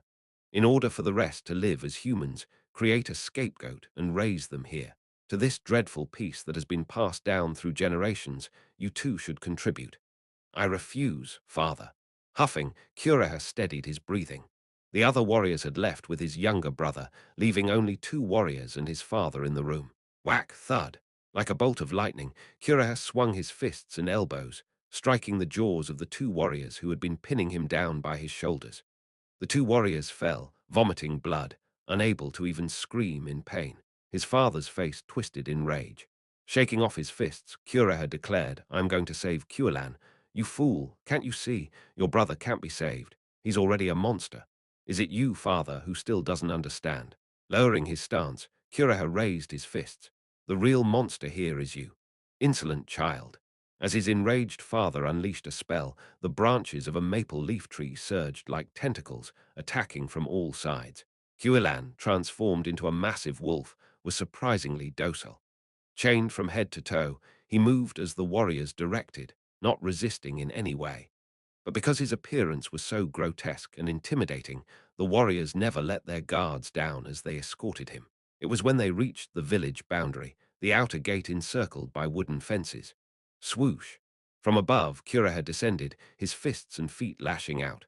The warriors, who had been wholly focused on the wolf, were caught off guard and had to endure the surprise attack. Bang, thud, coup, Kura. What is happening?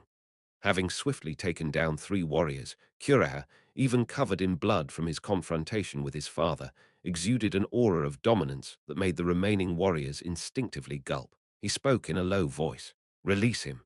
I'll take him back. Don't be ridiculous, Kura. It's the order of your father, the village chief and tribe leader.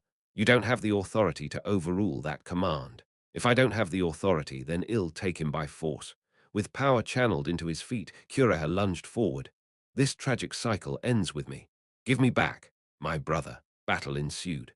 Kuraha might have been the tribe's most formidable warrior, but the tribe's warriors were also battle-hardened elites. The fight was intense.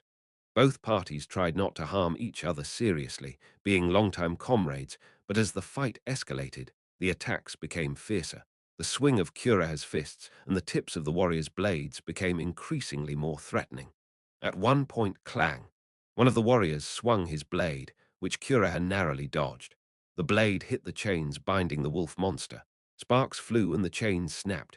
Everyone turned, eyes wide in surprise. "Ha!" The monster, Kuilan, blinked, staring at the broken chains. And so the monster twisted its body, as if stretching after a long slumber. Suddenly, clang! Crash! The chains that had bound it shrieked in protest, falling away all at once. The creature had never truly been contained by mere chains. It had merely tolerated its confinement. Grrrr. With newfound freedom, the monster flexed its limbs, looking almost intrigued by its own movement.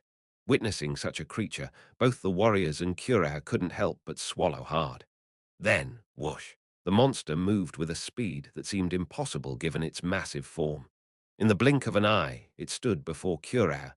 He was paralyzed, simply staring up at the creature in shock. Slowly, the creature reached out, its hand nearing Kuraha's neck. He braced for the end, believing those massive claws would tear into him. But they didn't. Instead, the monster gently touched the coin necklace around Kuraha's neck with the tip of its claw, then opened its grotesque maw to utter something in an unintelligible tongue. Despite its garbled pronunciation, Kuraha understood. "Toss, ha!" Kuraha's eyes widened in shock. Could it be? Did this creature remember a coin toss from a distant childhood? The eyes of the wolf-like creature were innocently curious, much like any young boy's. "Kuilan is that?" As Kuraha reached out to the creature, using its name, "Kuraha, it's dangerous." Warriors with swords drawn charged in. To the onlookers, it appeared as though the massive creature was about to rip Kuraha apart. Only moments before, they had been in a standoff, but to these tribesmen, Kuraha was a hero, the chieftain's son, and a comrade against the Empire's forces. They raised their weapons, ready to save Kuraha. Kuraha screamed, "No, this child is Kuilan," thud, but they didn't heed her plea. The charging warriors drove their blades into the creature's back and sides. It writhed, letting out a harrowing scream. Ch. Blood spurted from its wounds like a geyser. Droplets of the creature's hot, sticky blood splattered onto the warriors' faces, bringing with it a foul stench. Wiping the blood from their eyes, noses, and mouths, the warriors stepped back in disgust. "What the hell is this? Damn it, I got some in my mouth." "Ha!" One of the warriors, wiping away the blood, paused in confusion. Another warrior, untouched by the blood, asked anxiously, "Hey, are you okay? What's wrong?"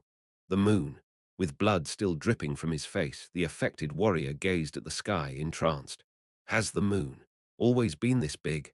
"What? It's too bright. I can't open my eyes." Crack, snap. The warrior's bones began to twist and contort. His spine arched, jaw unhinged, limbs snapped, claws grew, and he was soon covered in fur. All the warriors who had been splattered with the creature's blood began to transform. The other warriors, witnessing this horror, dropped their weapons and fell to their knees. "Wah! What's happening?" Kuraha, too, stared at this madness and stepped back, muttering, "Could it be?" Upon ingesting or being splashed with the monster's blood, the ancestral curse embedded within it was triggered. The dormant wolf's blood within the tribe's warriors was awakened. Howl! Under the shining full moon, the warriors, now transformed into werewolves, let out a unified, terrifying roar. Chapter 249. Warriors transformed into werewolves, howling eerily, their eyes scattering a blood-red glow. Perhaps on any other day, even with the curse manifesting, they might have retained their sanity. But tonight was a full moon. The sky was illuminated by the fullness of the moon. Sanity was lost, replaced by sheer wildness. The werewolves drooled from their mouths, their eyes darting in search of prey. Under the grip of such wildness, they needed to hunt. Naturally, their targets were their kin who still retained human forms. Thud, thump, arg. Stop, please come to your senses. Ugh! The sharp claws of the werewolves sliced through armor, and their enormous fangs dug into flesh. The fate of the warriors yet to transform was twofold: either be brutally slaughtered by those who were once allies or shudder. Ah, become one of them. Those who didn't perish from the first blow were all turned into werewolves. After a momentary violent gust, only fallen humans and bipedal wolves remained. Gasp, gasping, growling. The now vicious-looking werewolves divided into two groups. One group began moving towards a village abundant with prey. They began by walking on two legs, but soon they started galloping like beasts on all fours. We need to stop them. Curah, who intended to chase after them, was blocked by another group of werewolves. Their eyes locked onto the last human in the vicinity, drooling with anticipation. Curah clenched his fists, ready to fight. Swoosh! Qulan stood in front of Curah. A werewolf monster, bigger than any other, positioned itself protectively in front of Curah. Curah, startled, looked up at him. Though bleeding from his wounds, Qulan whispered, "Hey, I'm fine." Curah, his fist clenched tightly, stared ahead. "Help me, Qulan. We have to stop them." In the distance, the group of werewolves running towards the village was visible. They must be stopped. If they reach the village, who knows what disaster will unfold? Curah, with a powerful stride, charged towards the werewolves in front of him. Qulan, seemingly unsure at first, clumsily followed him with his massive form. The werewolves' claws were as sharp as blades, and their limbs exuded monstrous strength. However, their attacks were merely wild swings led by instinct. One hit could be fatal, but if I can dodge... Curah narrowly dodged the werewolves' attacks and retaliated by smashing their jaws with his fists. Qulan, too, swung his arms awkwardly, catching and smashing the werewolves into the ground one by one. The stand against the werewolves was over in a flash. Without pausing, Curah sprinted onward. The ones heading towards the village had gotten significantly farther. Too far. At this rate, I can't stop them. Then it happened. Whoosh! Qulan grabbed Curah by the waist, pulling him to his side, and with a giant leap, they began covering several meters in a single bound. In no time, they were closing in on the werewolves. Curah wanted to thank his younger brother, but there was no time. The village was just ahead. Curah, propelled forward by pushing off from Qulan's arm, leapt. Landing firmly on the back of a running werewolf, he wrapped both arms around its neck and snapped it. Thud, the desperate werewolf crumpled, and using its body as leverage, Curah lunged forward again. Over there, Qulan was seen smacking down two other werewolves. 3 more to go. There were 3 werewolves ahead of Curah. Drawing from all her strength, Curah caught up with the closest werewolf and tripped it. With the creature's momentum, it tumbled headfirst into the ground, the sound of its neck breaking eerily echoing around. 2. The next one sensed Curah's presence and charged at him. The wolf's sharp claws swiped the air.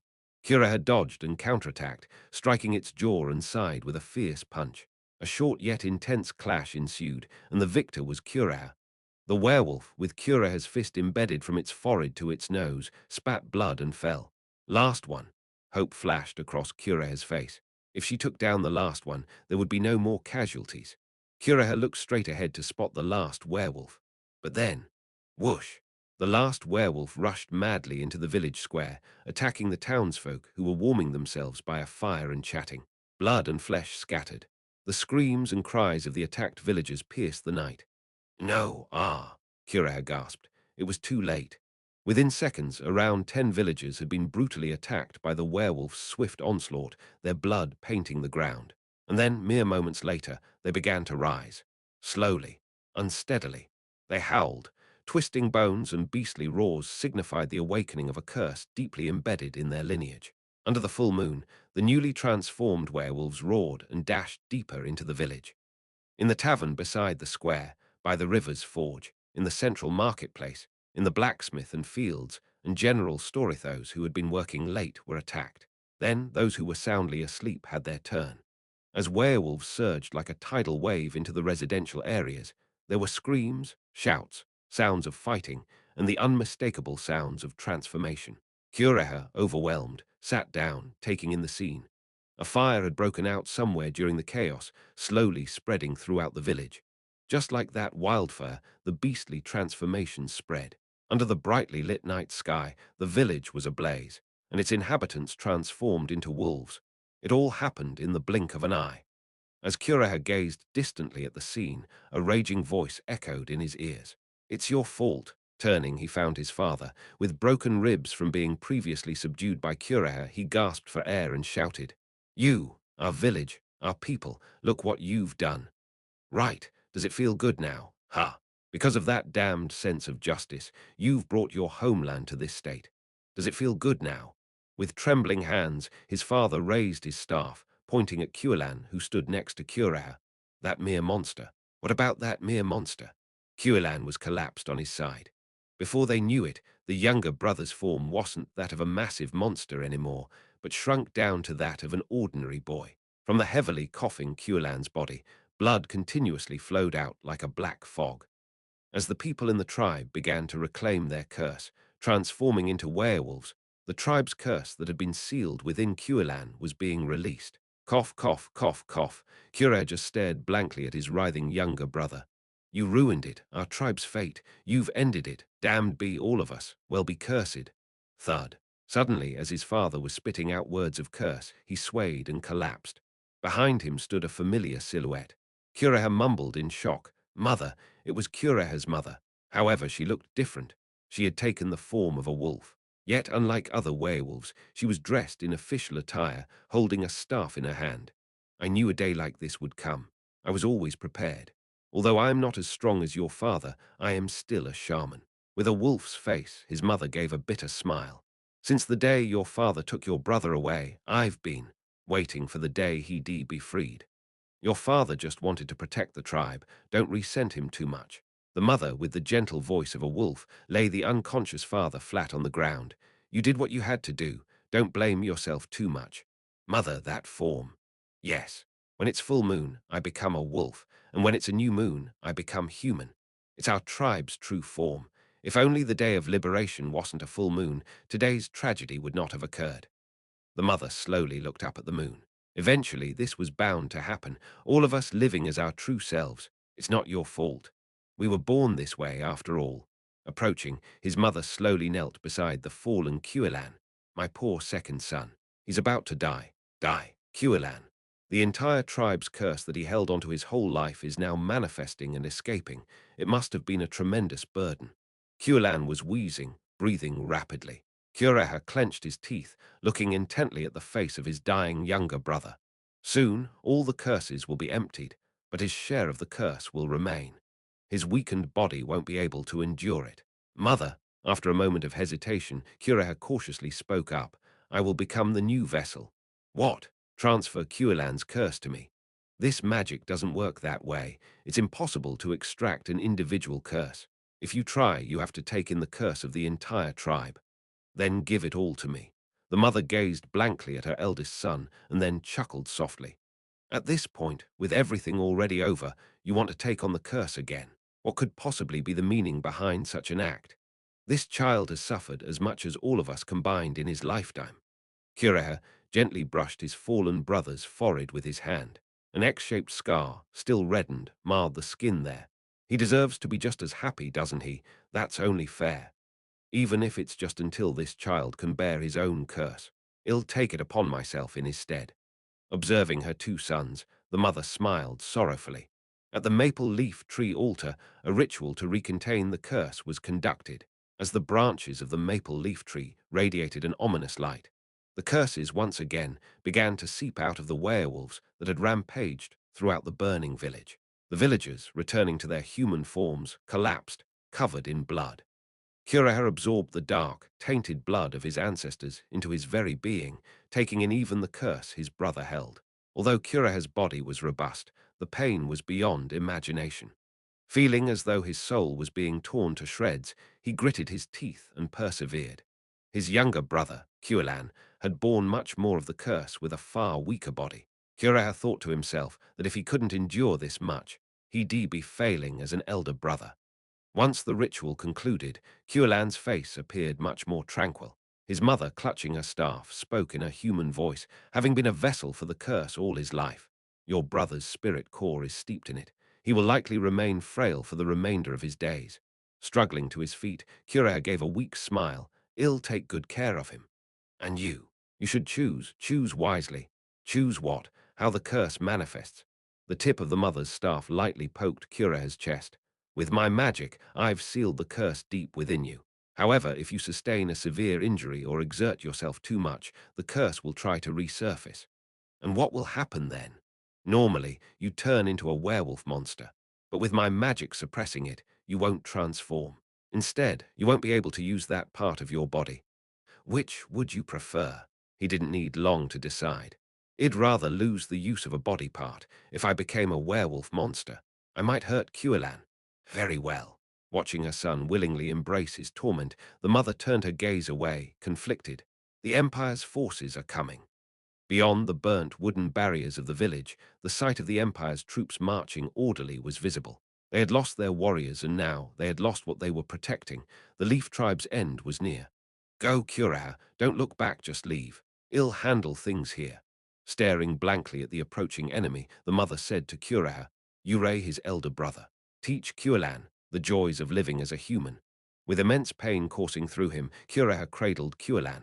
His brother, reduced to skin and bones, felt shockingly light. Thud, thud, thud. The sound of the enemy's footsteps grew closer. The booming voice of the Empire's commander echoed through the air.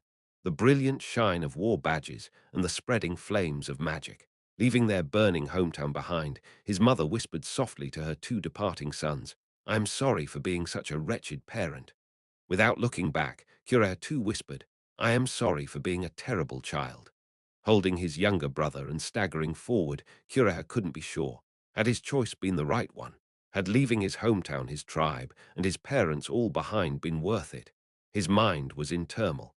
The curse inside him stirred like a pest, fueling his confusion. His entire value system was tangled up. What was I even fighting for? That's when it happened. Cough, cough, cough. Kuelan, nestled in his arms, coughed dryly and opened his eyes. Kuraha gave him a weary smile and looked down at him. How are you feeling, Kuelan? Who are you? Kuelan asked in a fading voice, his unfocused eyes suggesting he didn't remember his time as a wolf. It's me, your brother Kuraha. Remember, I am not. Sure, where are we? And where's father? Kuraha, with a broad smile, took off the coin necklace he was wearing and placed it around Kuelan's neck. Kuelan, you're a very lucky kid. Huh, but it hurts so much. To a child whose entire life had been pain, Kuraha asserted with conviction, you were born into this world. What? I'll make you lots of delicious food. Supporting his frail brother, whose weight felt like he could float away, Kuraha vowed, cold. I'll get you warm clothes. Ever slept under a soft blanket? I'll get you one. I'll buy you a feathered pillow too. This world is infinitely broader than that cramped leaf tree hollow. In spring, well sunbathe. In summer, well go to the riverside. In fall, well pick apples. In winter, well watch the snowfall by the heater. It's filled with things far more beautiful than any curse. Well fish together, and you know our tribe's traditional songs. Oh, he'll also teach you martial arts, and what else could he give? What could he offer this child who had taken on the world's curses for his entire life? Kuraha's words faltered. Facing his younger brother's innocent gaze, he suddenly felt like crying. For the rest of our lives, I'll give back all the good fortunes I've been blessed with to you. So please don't ever regret being born into this world. Hugging his brother tightly, Kuraha clenched his teeth. I'm sorry. For what? I didn't know you were suffering. I'm sorry. Rubbing his teary eyes vigorously, Kuraha grinned. I'll protect you from now on. To his brother, who looked puzzled, Kuraha declared, protecting my little brother is my job. Chapter 250, Curaher briefly recounted what had transpired afterwards. The two brothers had travelled all over the continent. The Leaf tribe had completely fallen. Along their travels, they had joined up with children survivors of the tribe. Unable to muster the courage to tell the whole truth, Curaher informed Cuilan and the children that the Imperial army was to blame for everything. Well, it's not entirely wrong. If the Imperial army hadn't attacked the village in the first place, none of it would have happened. I crossed my arms and huffed. Anyway, for years they wandered from refugee village to refugee village across the continent. They collided with the Imperial army that was capturing refugees. During one such encounter, in an effort to escape a dire situation, Curaher's left leg had mummified. Following this, Cuilan began to view the Empire with true enmity, becoming a bandit and consistently raiding the Empire for 10 years. I think I have a pretty good grasp of your brother's past. Our conversation had shifted from the open space to the Lord's mansion midway through the story. The tale had become lengthy, and Curaher had grown concerned that Cuilan might overhear. So it's not just a name. You really have the blood of wolves running through you. The wolf king Luna, whom you encountered in the dungeon, was truly one of our ancestors. Curaher nodded with a wry smile, looking directly at me. I've heard the motto of this monster frontline: kill the monsters, save the people. I think it's a very correct and admirable value. But your majesty, what is a monster? And what is a person? What criteria do you use to distinguish between a monster and a person? Hearing this, I was suddenly reminded of the question the emperor had posed to me in the imperial capital. You say Yowl protect the people. Then what's your definition of a person? Is it humans, demi-humans, or is it monstrous creatures that can speak like humans? Exactly how far does the term person extend? What about traitors, rebels, thieves, robbers, and frauds? All of this scum is people. Are you saying you'd lump them all together and protect them indiscriminately? Criteria. The criteria to differentiate between monsters and people. Lost in thought, Curaher pressed further. Do we, with the blood of wolves in our veins, are we monsters or are we people? Do we truly belong on this front line? I remained silent, pressing my lips together. Curaher, with his right hand, tried to pick up his teacup, but almost dropped it. With his left, he grabbed it and sipped. Cold tea flowed into his parched mouth. I've been completely honest about our past. Now, whether you banish us or continue to employ us, that's for you to decide. Damn it. I internally sighed. Ever since this season began, I've repeatedly found myself in situations requiring moral judgment, and it's honestly exhausting. Changing the subject, I inquired, by the way, I heard Cuilan has been saving money to buy his homeland. What's that about? Curaher chuckled softly before answering. Originally, the Imperial army converged on that area primarily for its mines and other resources. Time has passed, and I've heard resource mining has concluded.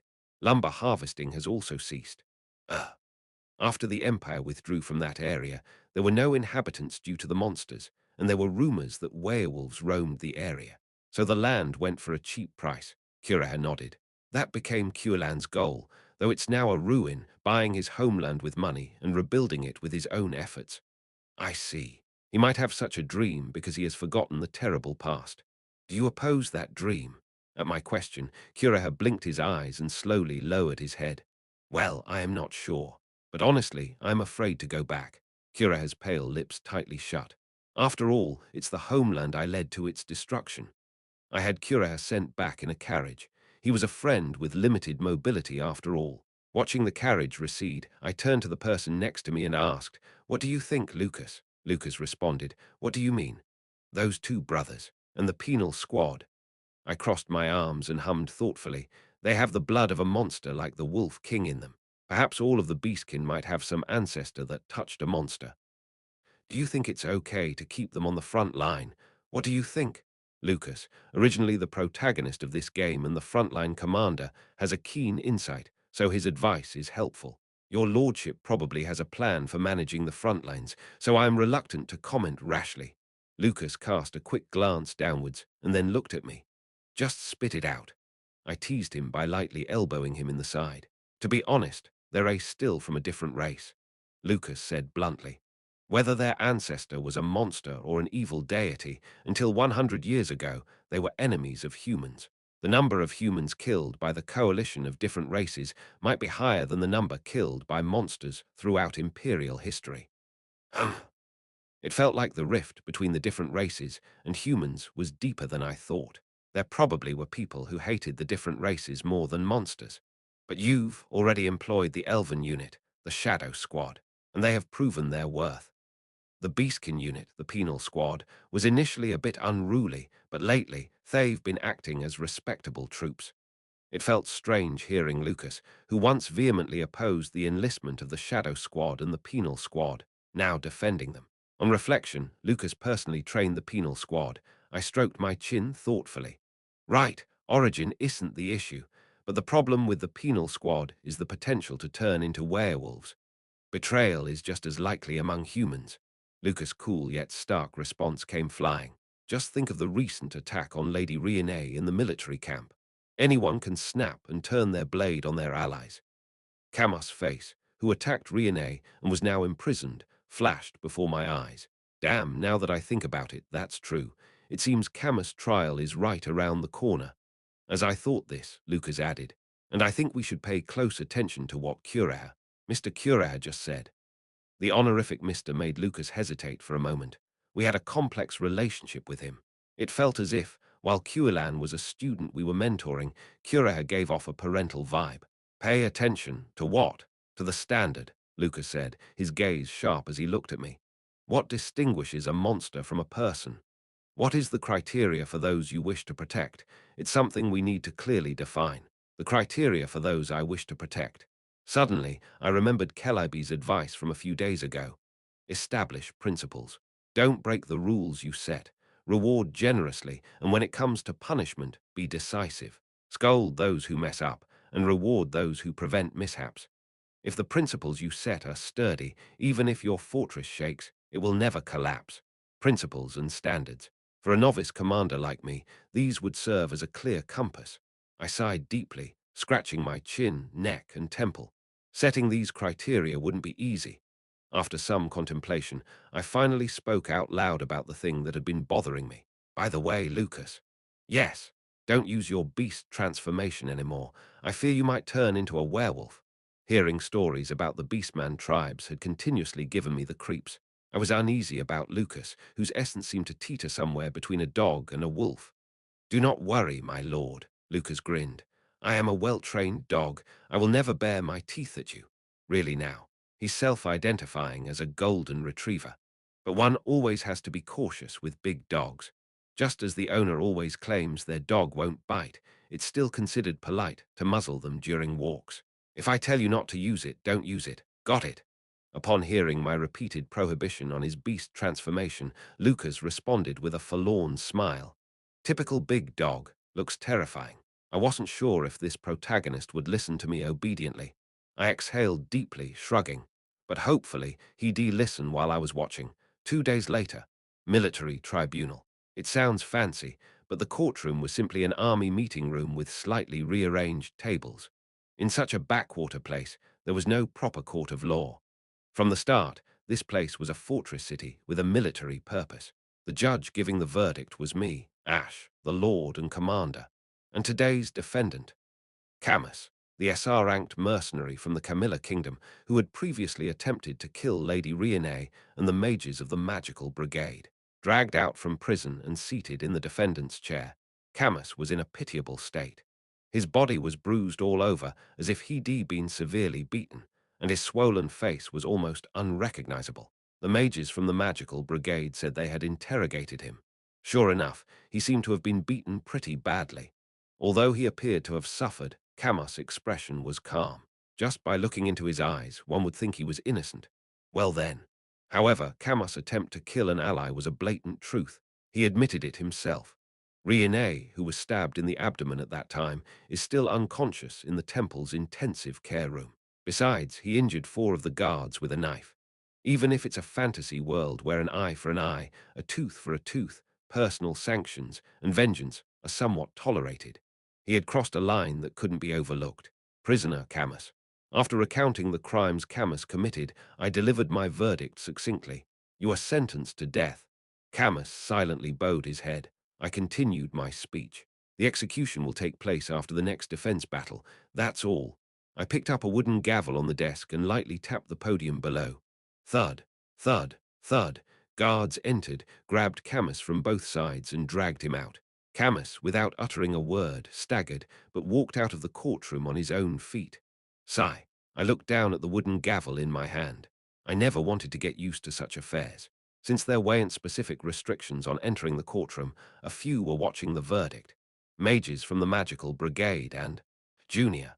Junior's gaze met with Camus as he was led back to prison. Camus quickly averted his eyes, while Junior kept watching his receding figure.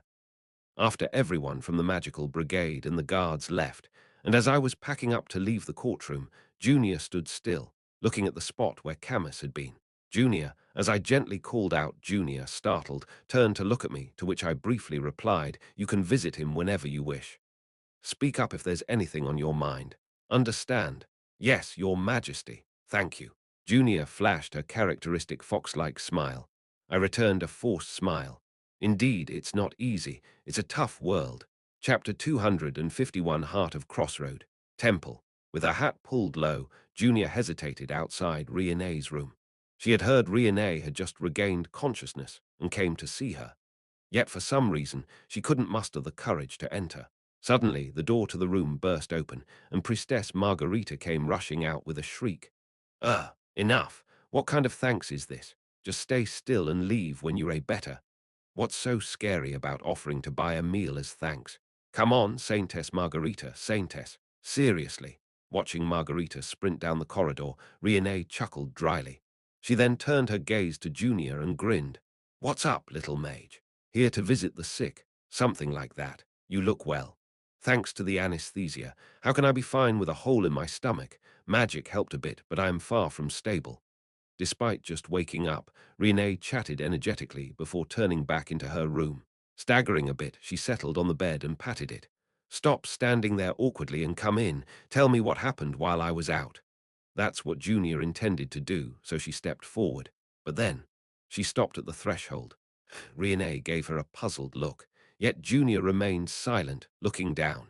As a survivor of the magic bombing from Camilla Kingdom, why do you care about her? The question Camus had posed during the ambush haunted her. The sounds of the storm and lightning from 15 years ago echoed in her ears. Junior found it impossible to approach Renee any further. "I see. Is that it?" Seeing Junior's state, Renee quickly caught on and sighed. "Maybe this distance between us is what's right. The Jupiter's daughter. It's a miracle we even got this close. There are gaps that no matter how hard we try, can't be bridged.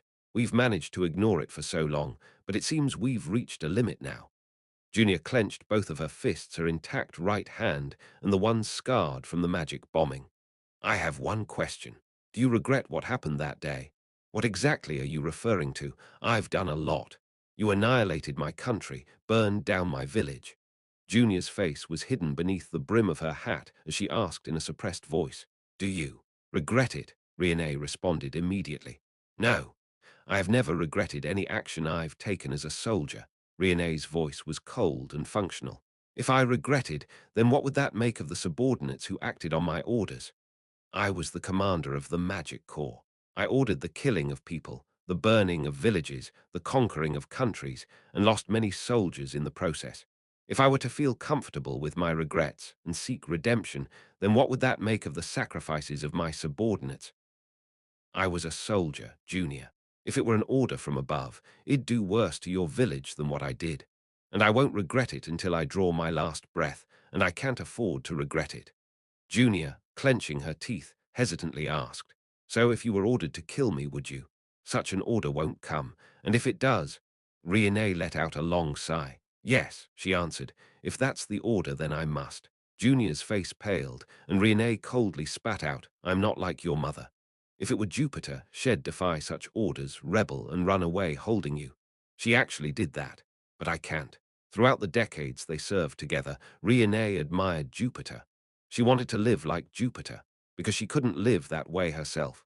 "To be frank, Junior, I can't live like your mother." Then why Junior's voice intensified. "Why were you kind to me? If you don't regret that day and don't even want to apologize, why did you try to befriend me? Why did you treat my injuries? Why?" Riene, who had remained silent, lowered her gaze. I was tired of destroying and breaking things.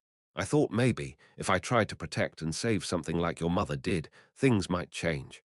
Both Junior and Riene recalled the image of Jupiter, the jovially smiling face with white lightning-like hair. Riene's head slowly dropped. But now I understand. I can't be like that.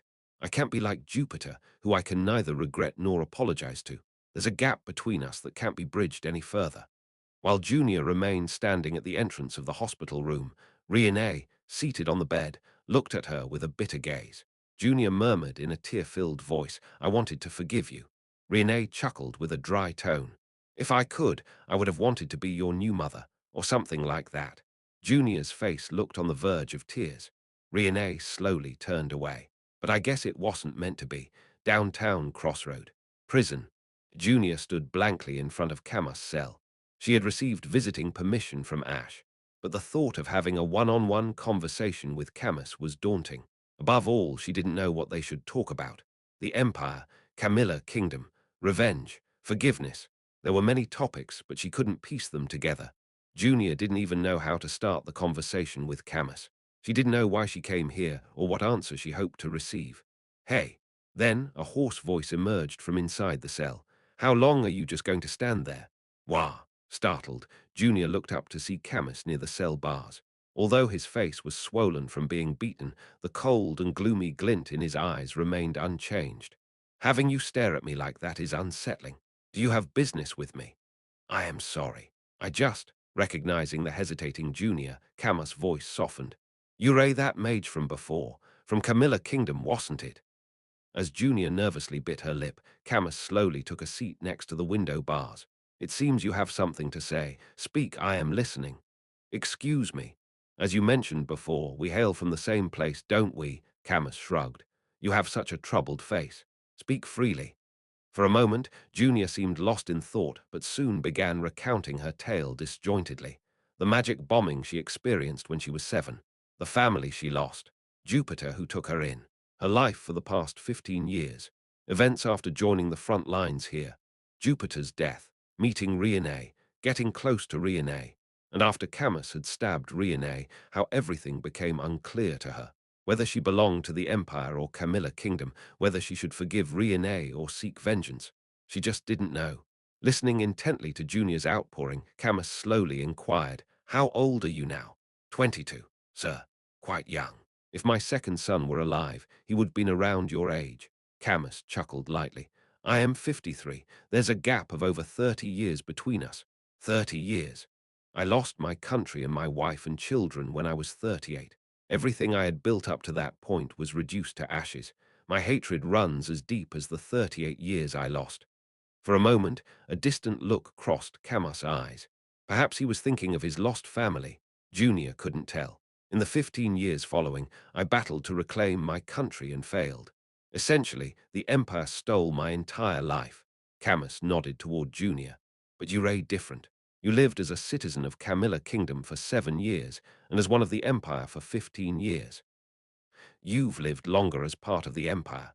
Our eras, the depths of our hatreds, they're different. It's not odd for you to feel more allegiance to the Empire than to the Camilla Kingdom." Junior clenched her fists. Camus continued, "I have no intention of blaming you for assimilating into the Empire. Don't feel guilty about the life you've led within the Empire. Likewise, don't be too hard on me for not forgetting my vengeance, even after 15 years, and still wanting to repay blood with blood. People have wounds in their hearts that can't be healed." What Camus was saying was similar to what Riene had told her. Softly, Junior muttered, "Unhealable wounds. All we've done is survived, each in our own way, unavoidably. We just survived, unavoidably." That phrase felt too painful yet so accurate that it made Junior's heart ache. "What should I do from now on?" After some contemplation, Camus opened his mouth.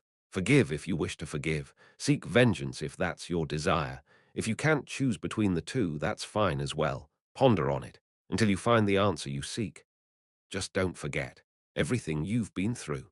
Camus' scarred hand grasped the iron bars. He murmured in a low growl, "Never forget that a man like me existed. Do not forget the Camilla Kingdom. It's the burden we, the survivors, have to bear." Camus released his grip on the bars, stood up, and retreated deeper into the prison cell. He'll be executed soon. It's best not to associate too much with a wicked criminal. As he disappeared into the shadows, Junior watched him from a distance. Upon exiting the prison, Ash was waiting. Junior, Prince. Ash, seeing Junior's somewhat awkward greeting, smiled warmly and gestured towards his mansion. There's a defense strategy meeting tonight. Oh, it's a call-up, Jupiter Junior. Return to the main party. Clutching her staff tightly, Junior nodded enthusiastically. Yes. How's your condition? Most of my injuries have healed. No need to worry. Ash glanced back into the prison. Seems your inner turmoil hasn't quite settled, has it? Yes. Junior shook her head side to side, lightly slapped her cheeks, and looked directly at Ash. But these monsters aren't here to listen to my woes. I'll set my worries aside for now and return to the front lines. Ash, taken aback by Junior's words, was about to say something but chose to remain silent. He then motioned towards the waiting carriage. You know I always have a delicious meal prepared during our defense meetings, right? Let's go. They say you should eat meat when you're feeling down. Junior didn't quite catch the jest, but she felt the warmth in Ash's gesture. Climbing into the carriage, Junior thought to herself. She didn't know the life Shed lead in the future. Whether Shed forgive Raina or forget Camus, the future remained a mystery. But she was a magician employed at the monster front. To continue this inner battle, she first needed to defeat the monsters looming before her. Prince. After we've swiftly dealt with these monsters, Junior flashed a cheeky grin at Ash. Let's share our troubles with each other all night. I want to hear about your worries too. Ash chuckled softly and nodded. Sure, anytime. Chapter 252. Before long, the weather had become pleasantly cool. Autumn was just around the corner.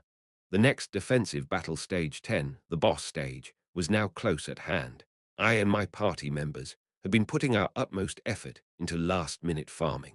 As a result, during our final free exploration before the stage began, free exploration completed, characters leveled up, main party Lucas, SSR LV51, third job change available, Evangeline SSR LV51, third job change available, Damien X, LV51, third job change available, Subparty 1 QLAN SR LV49 1, Tuesday RLV42 1, Wednesday RLV42 2, Becky RLV41 2, On the Rock RLV39 2, Lucas, Evangeline, and Damien.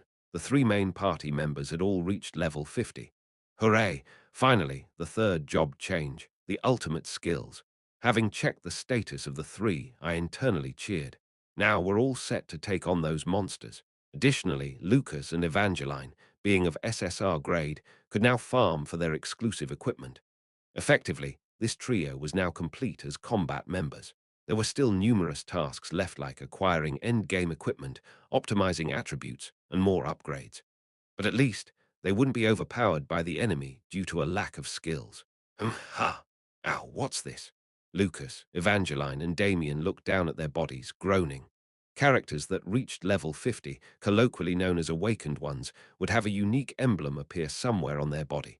Through these emblems, they manifested their ultimate skills. The location of the emblem is personal. Let's not ask where it's engraved. Junior proudly revealed her emblem on her burnt left hand.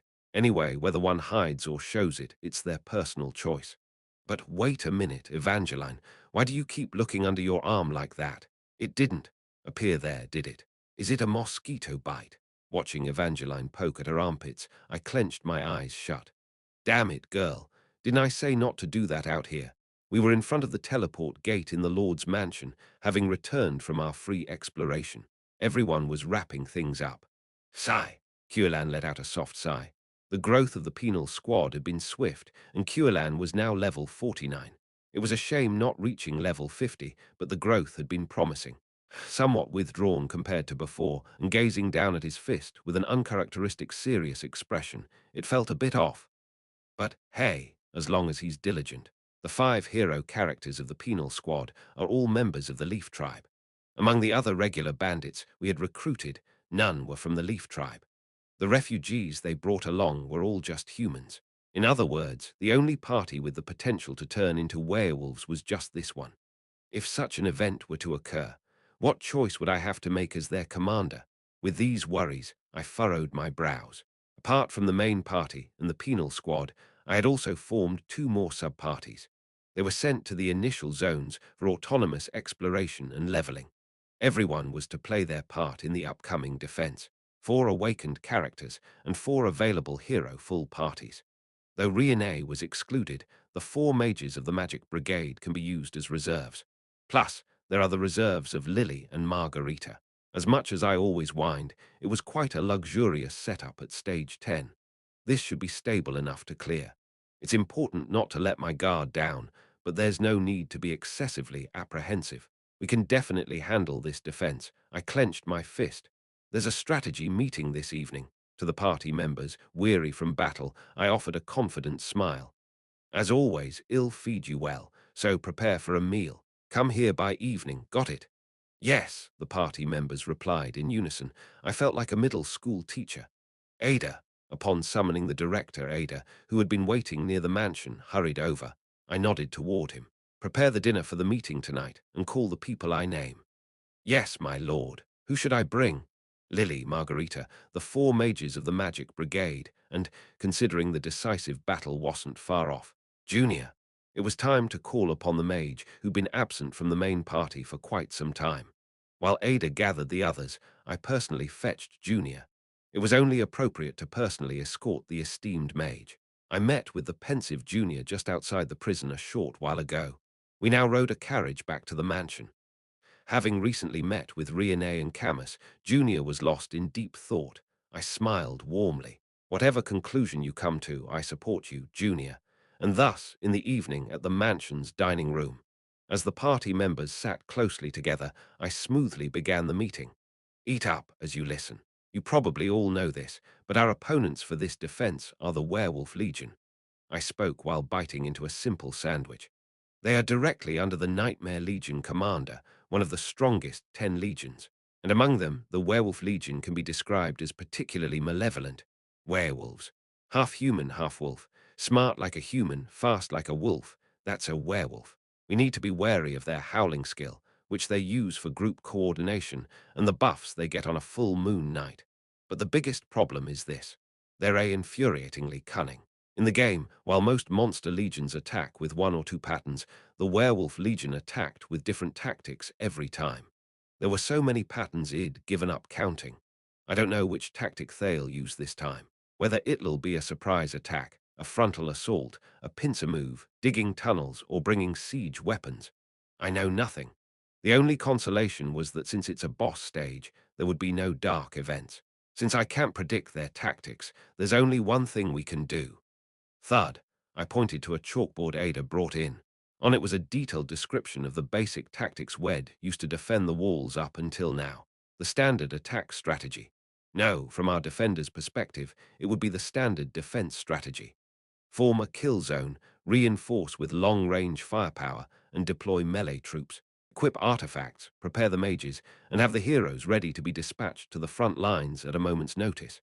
I assigned each hero their basic role and positioning for this defense. Of course, this was just the basic setup. We don't know what will happen. We need to be flexible and rearrange our command structure on the spot. Dinner was wrapping up. I nodded as the party members began to set down their utensils one by one. Now, after finishing our meals, let's have some tea and discuss our strategy in more detail. The meeting concluded near midnight. While everyone else was sent away, the main party was summoned to the Lord's office. They all looked a bit worn out from their free exploration during the day and the relayed meetings up till now. Evangeline's eyes drooped, and Damien stifled a yawn when he noticed me watching. Even Lucas, whose blonde hair was always lively, looked a bit deflated. They all seemed tired. But I can't let them sleep yet. After all, they've reached level 50. Level 50, they could do their 3rd job change. We have to get it done today. Start by telling them, Junior, these 3 awakened today. Really? Junior, a senior awakener, looked surprised. Seeing the 3 slightly awkward newbie awakeners, I nodded in affirmation. As someone who awakened earlier, I hope you'll share some tips with these newcomers. Tips. I wonder if there's really anything to. Caught off guard by my sudden request, Junior stumbled over her words. You've all probably checked your awakening symbols, and at the same time, you would have established one technique that embodies all the combat experience you've accumulated so far, The other three watched Junior, who was clumsily trying to provide advice, with amused smiles. Those rascals. They looked at her like high school seniors watching a student teacher during their first practice lesson. Anyway, I didn't genuinely expect Junior to provide useful tips, while the four of them were occupied. Ada, right here. I secretly planned to surprise them with this gift I had prepared. I intercepted the tray on wheels Ada brought, which held that item, and pulled it into the office. To help solidify the vague skill you've conceptualized into a solid theoretical one, it would be helpful to— Wait, what's that? Junior covered her mouth in surprise. Lucas turned to me with a startled look. Damien's eyes widened in shock, and Evangeline cheered, jumping with joy. I laughed wickedly. It's a cake, you fools. A cake? Why suddenly a cake? The sight of the unexpectedly delivered large whole cake left everyone puzzled. I folded my arms, chuckling. It's a thank you for growing safely thus far, and also a congratulations. In the game, when a player awakened, a special awakening pop-up would appear, radiating bright light. This signified that the player had acquired their unique job and ultimate skill. Reaching level 50 wasn't an easy feat, deserving of a celebration. Not only was leveling up a challenge, but surviving to such a high level in this damn game wasn't easy either. The same went for these guys. They had endured hellish defense battles and dungeons, and thankfully made it safely to level 50. If this isn't worth celebrating, then what is? Junior secretly awakened without us knowing, didn't she? Let's celebrate together this time. Ada, spinning the cake knife in his hand, grinned mischievously. The rest of the party members looked taken aback as they took plates and forks from Ada, but soon smiles spread across their faces. Holding the cake knife confidently, my poor slicing skills resulted in uneven pieces. Yet, when distributed in large chunks, it looked presentable. Ada served juice and milk next. We each took a plate of cake, raising our glasses in a toast. Cheers to awakening. Cheers. Yahoo! If you're giving cake at night, I want to awaken 4 times a year. Evangeline exclaimed jokingly, which I chose to ignore. That's your last awakening cake chance, my friend. After having dinner and munching on snacks during our meeting, I wasn't sure if we could eat more cake. But everyone seemed to enjoy it, cream smeared around their mouths. Especially Evangeline, who seemed to be inhaling her slice. Slow down, girl. Wow, this is so good. What is this? Evangeline exclaimed, cream smeared around her mouth like Santa's beard. I chuckled as I wiped the cream off her face. I had the chef make something special for today. You like it? Yes. Can I eat the rest? Sure. Eat up and grow big. I remembered seeing Evangeline's belly protruding a few days ago, but decided to let her eat as she pleased. After all, it's a growing phase. As everyone happily enjoyed their cake and drinks, chatting away, I discreetly opened the system window. It seemed that unlike in the game where they'd radiate light upon awakening, here they'd simply determine their growth tree on their own. I wanted to check their unique jobs and ultimate skills. Let's see. It's been a while since I checked our main party members' stats. Lucas, SSR, level 50 title, Emperor's Guard / Knight job. Knight Closer strength 50, agility 45, intelligence 20, stamina 45, magic power 30 skills. Passive, Man of Steel skillone, strike of will TL, changed it from soul strike to strike of will. Skiltwo, step of persistence ultimate. Divine Descent Evangeline SSR, level 50 title, heir of the Cross family job. Frontier Guardian strength 50, agility 40, intelligence 30, stamina 50, magic power 20 skills.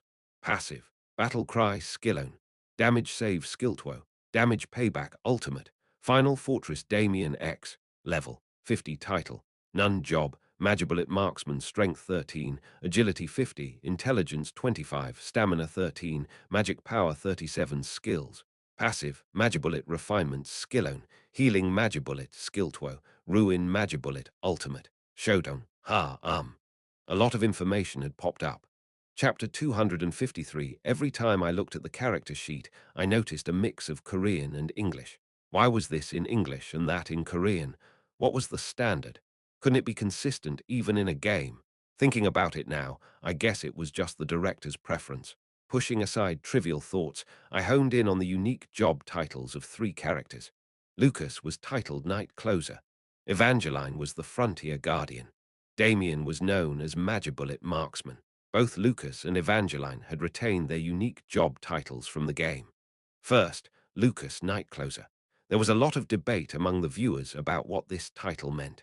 Did it refer to a night, as in night, or did it mean night, as in night? And how should closer be interpreted? After heated discussions in the community, my viewers concluded the following. When Lucas wore his unique gear and used his ultimate skill, he shone like the sun. Thus, late-game Lucas got the nickname Sun Knight, the sun rising on the battlefield. So, he was the one who ends the night, Night Closer. While this interpretation was popular, I preferred a less common one. In baseball, a closer refers to a relief pitcher, the ultimate player who ends the game and ensures victory. So Lucas was the knight who concluded the war on this front and ensured victory, wrap-up night. Anyway, every time Lucas' job title came up, the chat erupted. People insulted each other, saying the other was ignorant about the English language. They argued over whose interpretation was right and whose was flawed. Eventually, mentioning Lucas' job title in chat was even banned. It's just a job title, not something significant. Reminiscing about my streaming days, I shook my head to snap back to the present. Let's leave that story there. Next up, Evangeline, Frontier Guardian. There wasn't much room for interpretation here. Guardian of the Border, the one who guards the front lines. A fitting title for the heir of the Cross family, who had been guarding this fortress city at the southernmost tip of the continent. I've never seen Damien's job before. Magibullet Marksman. It's also the title of a famous German opera.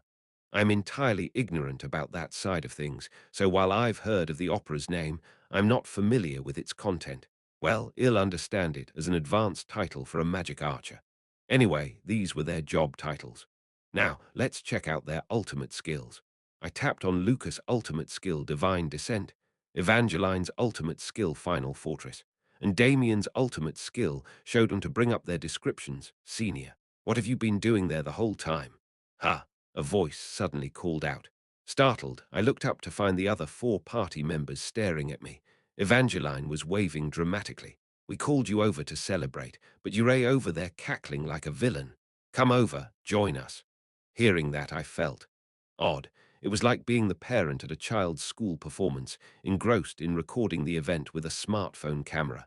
Of course, understanding the exact stats of the party members through the system window was crucial. But right now, it was a time to celebrate these folks' successful third-class advancement. Fine. I'll figure out the ultimate skill description later. It's much quicker to get a feel for its performance in actual combat anyway. Rather than the system window, I looked at my colleagues with my own eyes. I closed the system window and approached my party members. Clapping my hands, I asked, "All right, what should we do for fun?" Meanwhile, at the same time, downtown Crossroad, the barracks. I am back. Phew. The others are having another drink and will come later. When Kulan returned to the barracks, clang, cough, Curaha, who had been cooking something in the kitchen, dropped a plate. Startled, Kulan rushed into the kitchen. I told you I was going to eat. You should have rested. This guy seriously never listens. Kulan's eyes widened in shock. It was only then that he noticed his brother's right arm had turned mummified. Curaha hurriedly pulled his sleeve down to hide his right arm, but it was too late. Brother, your right arm. Ah, this, well. Waving his hand, Curaha gave a wry smile. I ended up in a situation where I had to use force. Haha, that's how it happened. It's just like my left leg. I got used to it quickly. It's not inconvenient at all. Really, you don't have to worry. Trying to sound upbeat, Curaha was met with Kulan's somber voice. Why did you keep it a secret from me? There was no point in telling you. Facing his visibly upset brother, Curaha defended himself. It's a curse that can't be cured anyway. I thought I'd rather hide it than cause unnecessary worry. Curaha, picking up on something, Kulan asked slowly, is that curse because of the blood that flows in our veins? A monster wolf in the dungeon said something. That I am his descendant. The curse on your body, is it related to that wolf monster? There was no hiding it now. Curaha slowly nodded. Yes. You knew from the beginning. That monster blood runs in us. Yes. Why didn't you tell me? Anger flashed in Kulan's eyes. Why is it that only you know everything? Do you have other secrets from me? Kulan, tell me everything. Now, the little brother, who once was so tiny that Curaha could lift him with one arm, had grown into a young man, taller than Curaher himself. Looking at his brother and the coin necklace around his neck, Curaher closed his eyes tightly. Old memories flashed by. The Chinese maple tree, their father who cursed Cuilan, the villagers turning into wolves, the burning houses, screams and the smell of blood, death everywhere, the hellish night of the full moon. How could he explain all of that? The little brother, who easily believed it, was all the Empire's fault, no longer existed. Cuilan had grown up too much. But even if his head had grown bigger and his body taller, did he really have to remind him of those horrific memories? Wasn't it happier not to remember? So Curaher hesitated, and Cuilan had staged a rebellion. Why can't you speak, Curaher? Does what I say not make sense to you? Cuilan, I just want to protect you. Curaher reached out with his left hand and patted his younger brother's shoulder. Just give me a bit more time. I'll tell you everything someday. Cuilan, who felt treated like a child by Curaher, irritably shook off his brother's hand. Do you still see me as that weakling kid who couldn't even walk properly back then? Cuilan. What? You want to protect me? Cut the crap. I'm already protecting our bandits and you. Grinding his teeth, Cuilan turned and left. Live your whole life clinging and wallowing alone like that, damn it. Cuilan, wait. Boom. Cuilan left the quarters, slamming the door shut. Curaher sighed deeply and looked around the kitchen. Food, prepared but now cold, lay spread out. No matter how much he grew, in Curaher's eyes, his brother was still that frail child from that day. A child that needed to be fed, protected, and cared for. It's all because of my guilt, I know, he knew, but he didn't have the courage to say. The mistake he made that day, and the curse his brother would have to bear when he died someday. Curaher sighed and looked out the window. The moon had already risen in the sky. The moon, which occupied more than half of the horizon, was slowly growing fuller. Lake Kingdom Dungeon. Zone 7, Wolf's Lair. Contrary to its name, it was a massive underground pub. A creaking signboard in the darkness read Wolf's Lair. From here, a horde of werewolves poured out. Leading them was Wolf King Lunard. With only 3 days left to the defensive battle from the crossroad, the Lake Kingdom's monster army was setting out. Hundreds of werewolves marched in an orderly parade towards the northern gate of Lake Kingdom. The aura exuded by the elite monsters under Wolf King was sharp as blades. It was when Lunard and his entourage reached the square in front of Lake Kingdom's northern gate. Flash, flash. Bright beams of light shooting from the square, splitting the sky, caught Lunard's eye, making him click his tongue. They've already started. Stepping into the square, the beams were even more visible. Flash, nameless. She was swinging her sword, emitting those beams of light, annihilating the monsters, and countless werewolves were lunging at her, baring their teeth and slashing their claws. They were the bait division, keeping Nameless occupied. While the main force led by Lunard exited Lake Kingdom, their role was to divert Nameless attention. Each time they were hit by the beams Nameless unleashed, the bait division vaporized into a splash of blood. Lunard would have loved to have a life-or-death battle with Nameless, but he was unsure of what punishment he would receive from the Demon King if he did. Let's play after I finish this job first, Nameless. Muttering to himself, Lunard led his main force towards the northern gate of Lake Kingdom. Kyugugagang, the rusty iron doors, tightly closed, began to slowly part. Stop, Lunard. Nameless swung her sword with force as she noticed Lunard approaching the gate. Light exploded, and all the wolves in the vicinity were decimated. Ha ha ha! Catching her breath, Nameless wiped the blood that splashed onto her cheek. Lunard stood still, gazing at her intently. You seem worn out, Nameless. Just a century ago, you didn't tire so easily. Now you seem to wobble even facing these lowly foes. You don't seem at your best either, Lunard. Nameless retorted coldly. A flicker of irritation passed through Lunard's eyes. What nonsense! I am in top form. I only hear one heartbeat, though. Grinning slyly, Nameless thrust her sword towards the Wolf King. Did you lose one somewhere? Silently, Lunard touched his chest, furrowing his brow. When he faced the wrath of the Demon King, one of his 2 hearts was crushed. Not just a vital organ, the heart was also the source of his magic power. Losing one meant he wasn't at his full strength. Yet the Wolf King smirked. HMPH. Do I need 2 hearts to annihilate a mere human? I intentionally discarded one. Which one did you lose? Narrowing her eyes, Nameless asked. Between the heart of a wolf and the heart of a human, which one remains? Why would I care? As long as one pumps blood through my body, it's sufficient. Indeed. A knowing smile crept onto the lips of Nameless, who had her eyes closed, listening intently. Lunard, listen. You're a no match for Ash. What? Even if I let you go now, your army will suffer a gruesome death. You'll never return here, yet I will still stop you with all my might. Nameless, gripping her sword, declared with a cold determination, because it's my duty. A wicked grin formed on Lunard's lips as he slowly turned towards the plaza where Nameless stood. I was ordered to avoid you, but I can't. I need to slap that smug face of yours before proceeding. The royal guards tried to intervene, but Lunard, ignoring them completely, headed straight for Nameless. Midst a plaza littered with wolf corpses, Nameless and Lunard stood facing each other, sword against claws.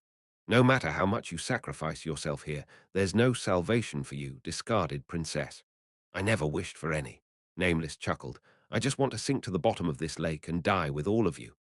The next moment, the two mighty beings charged at each other, colliding in a fierce clash. Time flowed unrelentingly. The crescent moon grew fuller. Soon, it would be a full moon. Chapter 254, a few days later, past noon.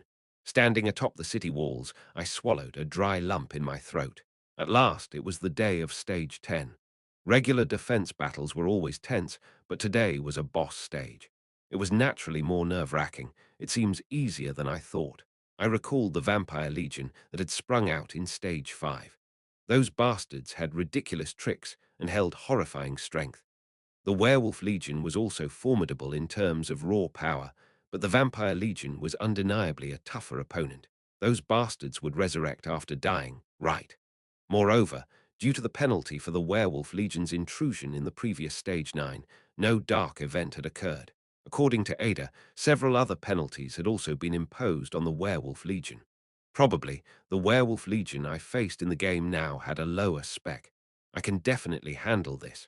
I scanned the top of the city walls, crowded with various defensive weapons and artifacts, soldiers in fine armor and weapons, and dozens of hero characters ready for battle. Confidence surged within me. I nodded in satisfaction. They're a-coming. Just then, a scout shouted loudly. I raised a telescope and scanned the southern plains. Thud, thud, thud. Hundreds of werewolves kicked up dust clouds as they emerged from the other side of the plains. Chills ran down my spine. So these monsters have finally come. Enemy info, Stage 10. LV. One body, LV-45 White Werewolf Elite. Four bodies, LV-35 Grey Werewolf Elite. 245 bodies, LV-30 Brown Werewolf. 450 bodies, exactly 700 in total. After swallowing hard, I stretched out my hand to the side. Instantly, the soldiers rushed to the cannons and ballistae, preparing to fire. Once those bastards got closer, I planned to give them a mouthful of the famed Crossroads crossfire. But then, thud, thud, thud. The werewolves, advancing in formation, suddenly stopped. They were precisely outside the range of our artillery. The werewolves halted their march, merely marching in place. Dust clouds continued to rise around the werewolf pack, but time stood still. Our artillery troops were sweating cold beads. I blinked, bewildered. What are they doing? Could it be a come-at-me tactic? What's a come-at-me tactic? Literally, you come at me. It's a strategy where you keep a distance and provoke from afar, waiting for the opponent to break their defense and attack. To fight on a more advantageous battleground. In a defense game, it's the stance I, as a player, always take. You think you can fight? Come to the walls, that sort of vibe. But now, it seemed like the werewolf bastards were challenging us from the plains, as if saying, if you want to kill us, abandon your defense and come out. While a typical monster legion would immediately attack the nearest human, these were intelligent werewolves under the direct command of the Nightmare Legion commander. That's why they could pull off such antics. Damn, this is hilarious. I let out a hollow laugh. Do you think it'd leave? In the game, there was a time limit to clear, forcing me to shed blood and tears as I went out to the plains to fight them off. But here, there's no such time constraint. Moreover, on this side, we had the overwhelming advantage of the city walls and the siege weapons. Why would I give up the home ground advantage and fight them on their terms? I lifted my telescope to observe them. Through the billowing clouds of dust, I could see four giant white werewolves, and seated between them on a chair was a werewolf with silvery red fur. Lunard. Our eyes met, and the Wolf King gave a cruel, sly smile, beckoning me with a finger, as if inviting me to come out. My eyebrows twitched involuntarily. That bastard! Soon, the thick dust raised by the werewolf's movement obscured Lunard from my view. I clenched my teeth and put away the telescope. Even if it kills me, I'm not coming out, you bastards. Wait for days or months if you want. Come in if you dare. Night fell. Thud, thud, thud. Those damn wolves hadn't advanced an inch, just constantly shuffling their feet. Given that werewolves received buffs under moonlight, I assumed they would make their move then. But they didn't. Basking in the moonlight, their faces looked even more spirited, yet they remained stationary. What the hell are they doing, damn it? With their natural healing abilities and the boost they received from the moonlight, the werewolves seemed as lively as ever. In contrast, our soldiers on the walls were clearly exhausted. It made sense. The wolves had been constantly stirring, keeping our defenses on high alert, though they hadn't actually attacked. Our forces had been in a state of battle readiness for over half a day, burning both their stamina and will. The condition of our soldiers had noticeably worsened.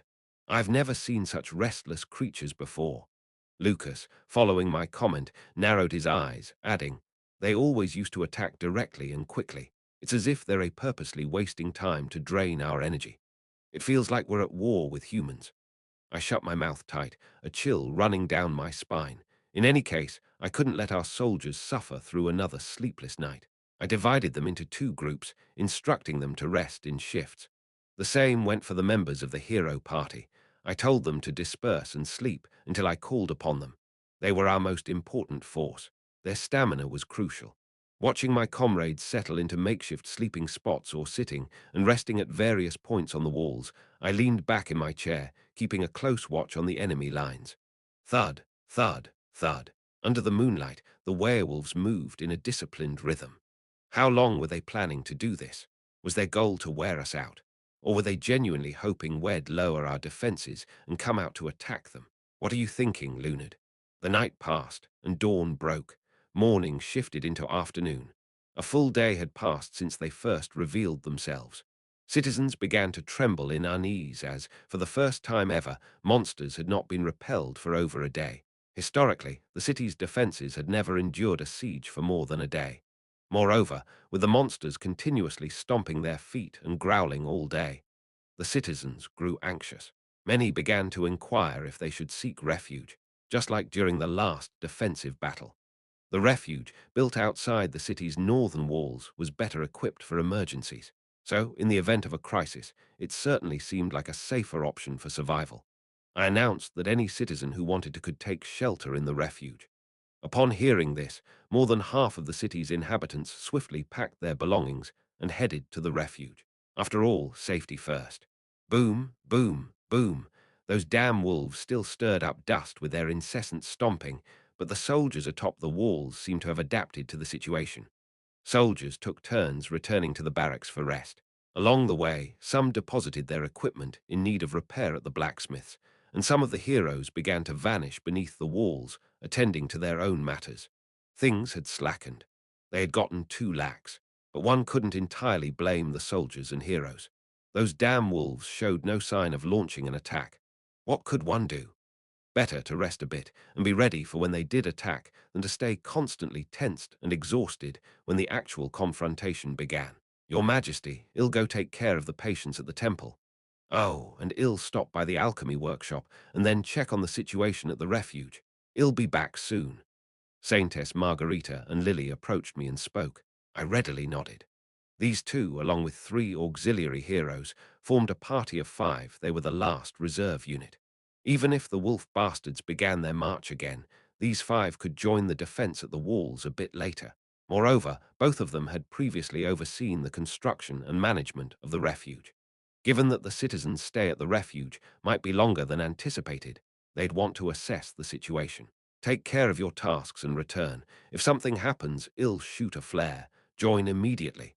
Yes, Your Majesty. Well, be back soon. Stay strong, everyone. Saintess Margarita and Lily's 5-member party disappeared beneath the walls. Watching the soldiers and heroes moving up and down the walls, I let out a long yawn. Things are getting dragged out. As the sun began to set in the east, signaling the onset of night, the opposite western sky revealed a rising full moon. It was a full moon, a blood moon. Boom, boom, boom. Was it my imagination? As the full moon rose, the stomping noises of the wolves seemed to grow fiercer. And then, suddenly, howl, hoowl. The wolves, almost in unison, tilted their heads to the sky and began howling. The howls of hundreds of werewolves filled the vast plains. The drowsy soldiers on the wall snapped to attention. I swallowed hard. It can't be. Were they waiting for the full moon? Werewolves, by nature, receive a buff from moonlight, and its effect maximizes on a full moon night. If they were waiting for the full moon to receive their most powerful buff, then their behavior over the last day made sense. Ha! I snorted in both amusement and disbelief. A month ago or even today, no matter how powerful a buff you received, you weren't invincible. At best, you would become a bit faster, a bit fiercer. Yet when facing the crossfire from our side, they scattered all the same. Stop dilly-dallying and hurry up. Just knock them all out. I raised the telescope to scrutinize their camp. As the sun was setting, I wanted to get one last look. Damn, but the dust cloud they had stirred up was so thick that I couldn't see anything clearly, especially Lunard. After catching a glimpse of him at the start, I hadn't been able to spot him again. It was as if he had slipped away from his own camp. In that moment, chills ran down my spine. Thud, I threw the telescope to the ground and pressed my hand against my forehead. Hold on just a second. Why were they noisily moving about and howling? I had assumed it was to distract our soldiers and break our formation. But what if it wasn't? To divert attention to themselves? Why would they want all eyes on them? Obviously, to distract from something else.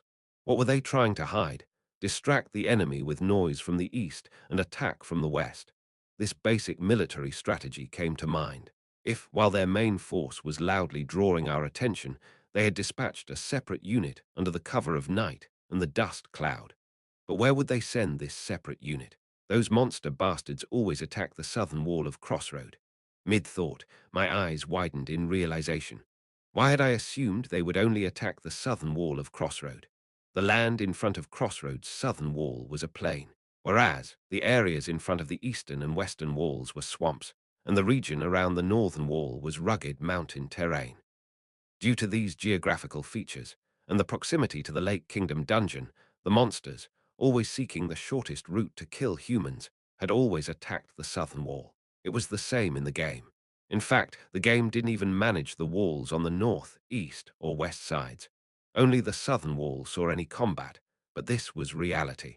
And for these nefariously cunning werewolves, crossing the swamp, traversing the mountains, and flanking to attack a less defended wall was entirely possible. Wait a second. Then it hit me. The refuge, built in anticipation of an attack by Jormungandr, it was, located outside the northern wall. If the Werewolf Legion truly had dispatched a separate unit, and if this unit were to storm the refuge, damn it. I wasn't certain, but I had a bad feeling. In desperation, I shouted, strengthen the defenses at the eastern, western, and northern gates. Place barricades outside the refuge by the northern gate. Ha! Lucas, startled by my outburst, questioned, and I yelled back at him. Tell everyone to get inside the walls. Now, northeast of Crossroad. The refuge. Why are these monsters taking their time this go-around, Lily? A worried citizen asked, and Lily responded with a smile. Don't worry, our troops will handle them soon enough. Just one more night here and it will all be fine. It's unsettling, isn't it? I've been living here for nearly 20 years, and I've never seen monsters manipulate time like this before. Ha ha. You know our Lord, don't you?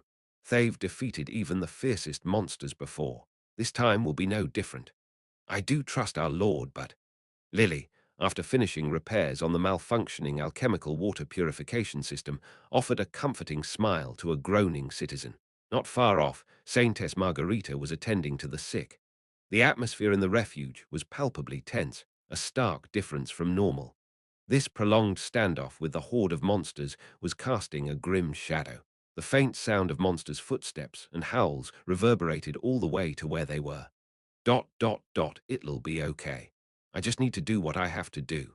Suppressing the rising anxiety, Lily wiped the sweat from her brow and looked around to see if there were other systems that needed fixing.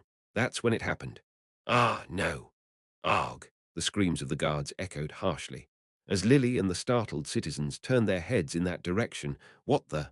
Holding the body of a guard torn in half, a massive werewolf with silver-red streaks was laughing malevolently. There's plenty of tasty prey here, isn't there?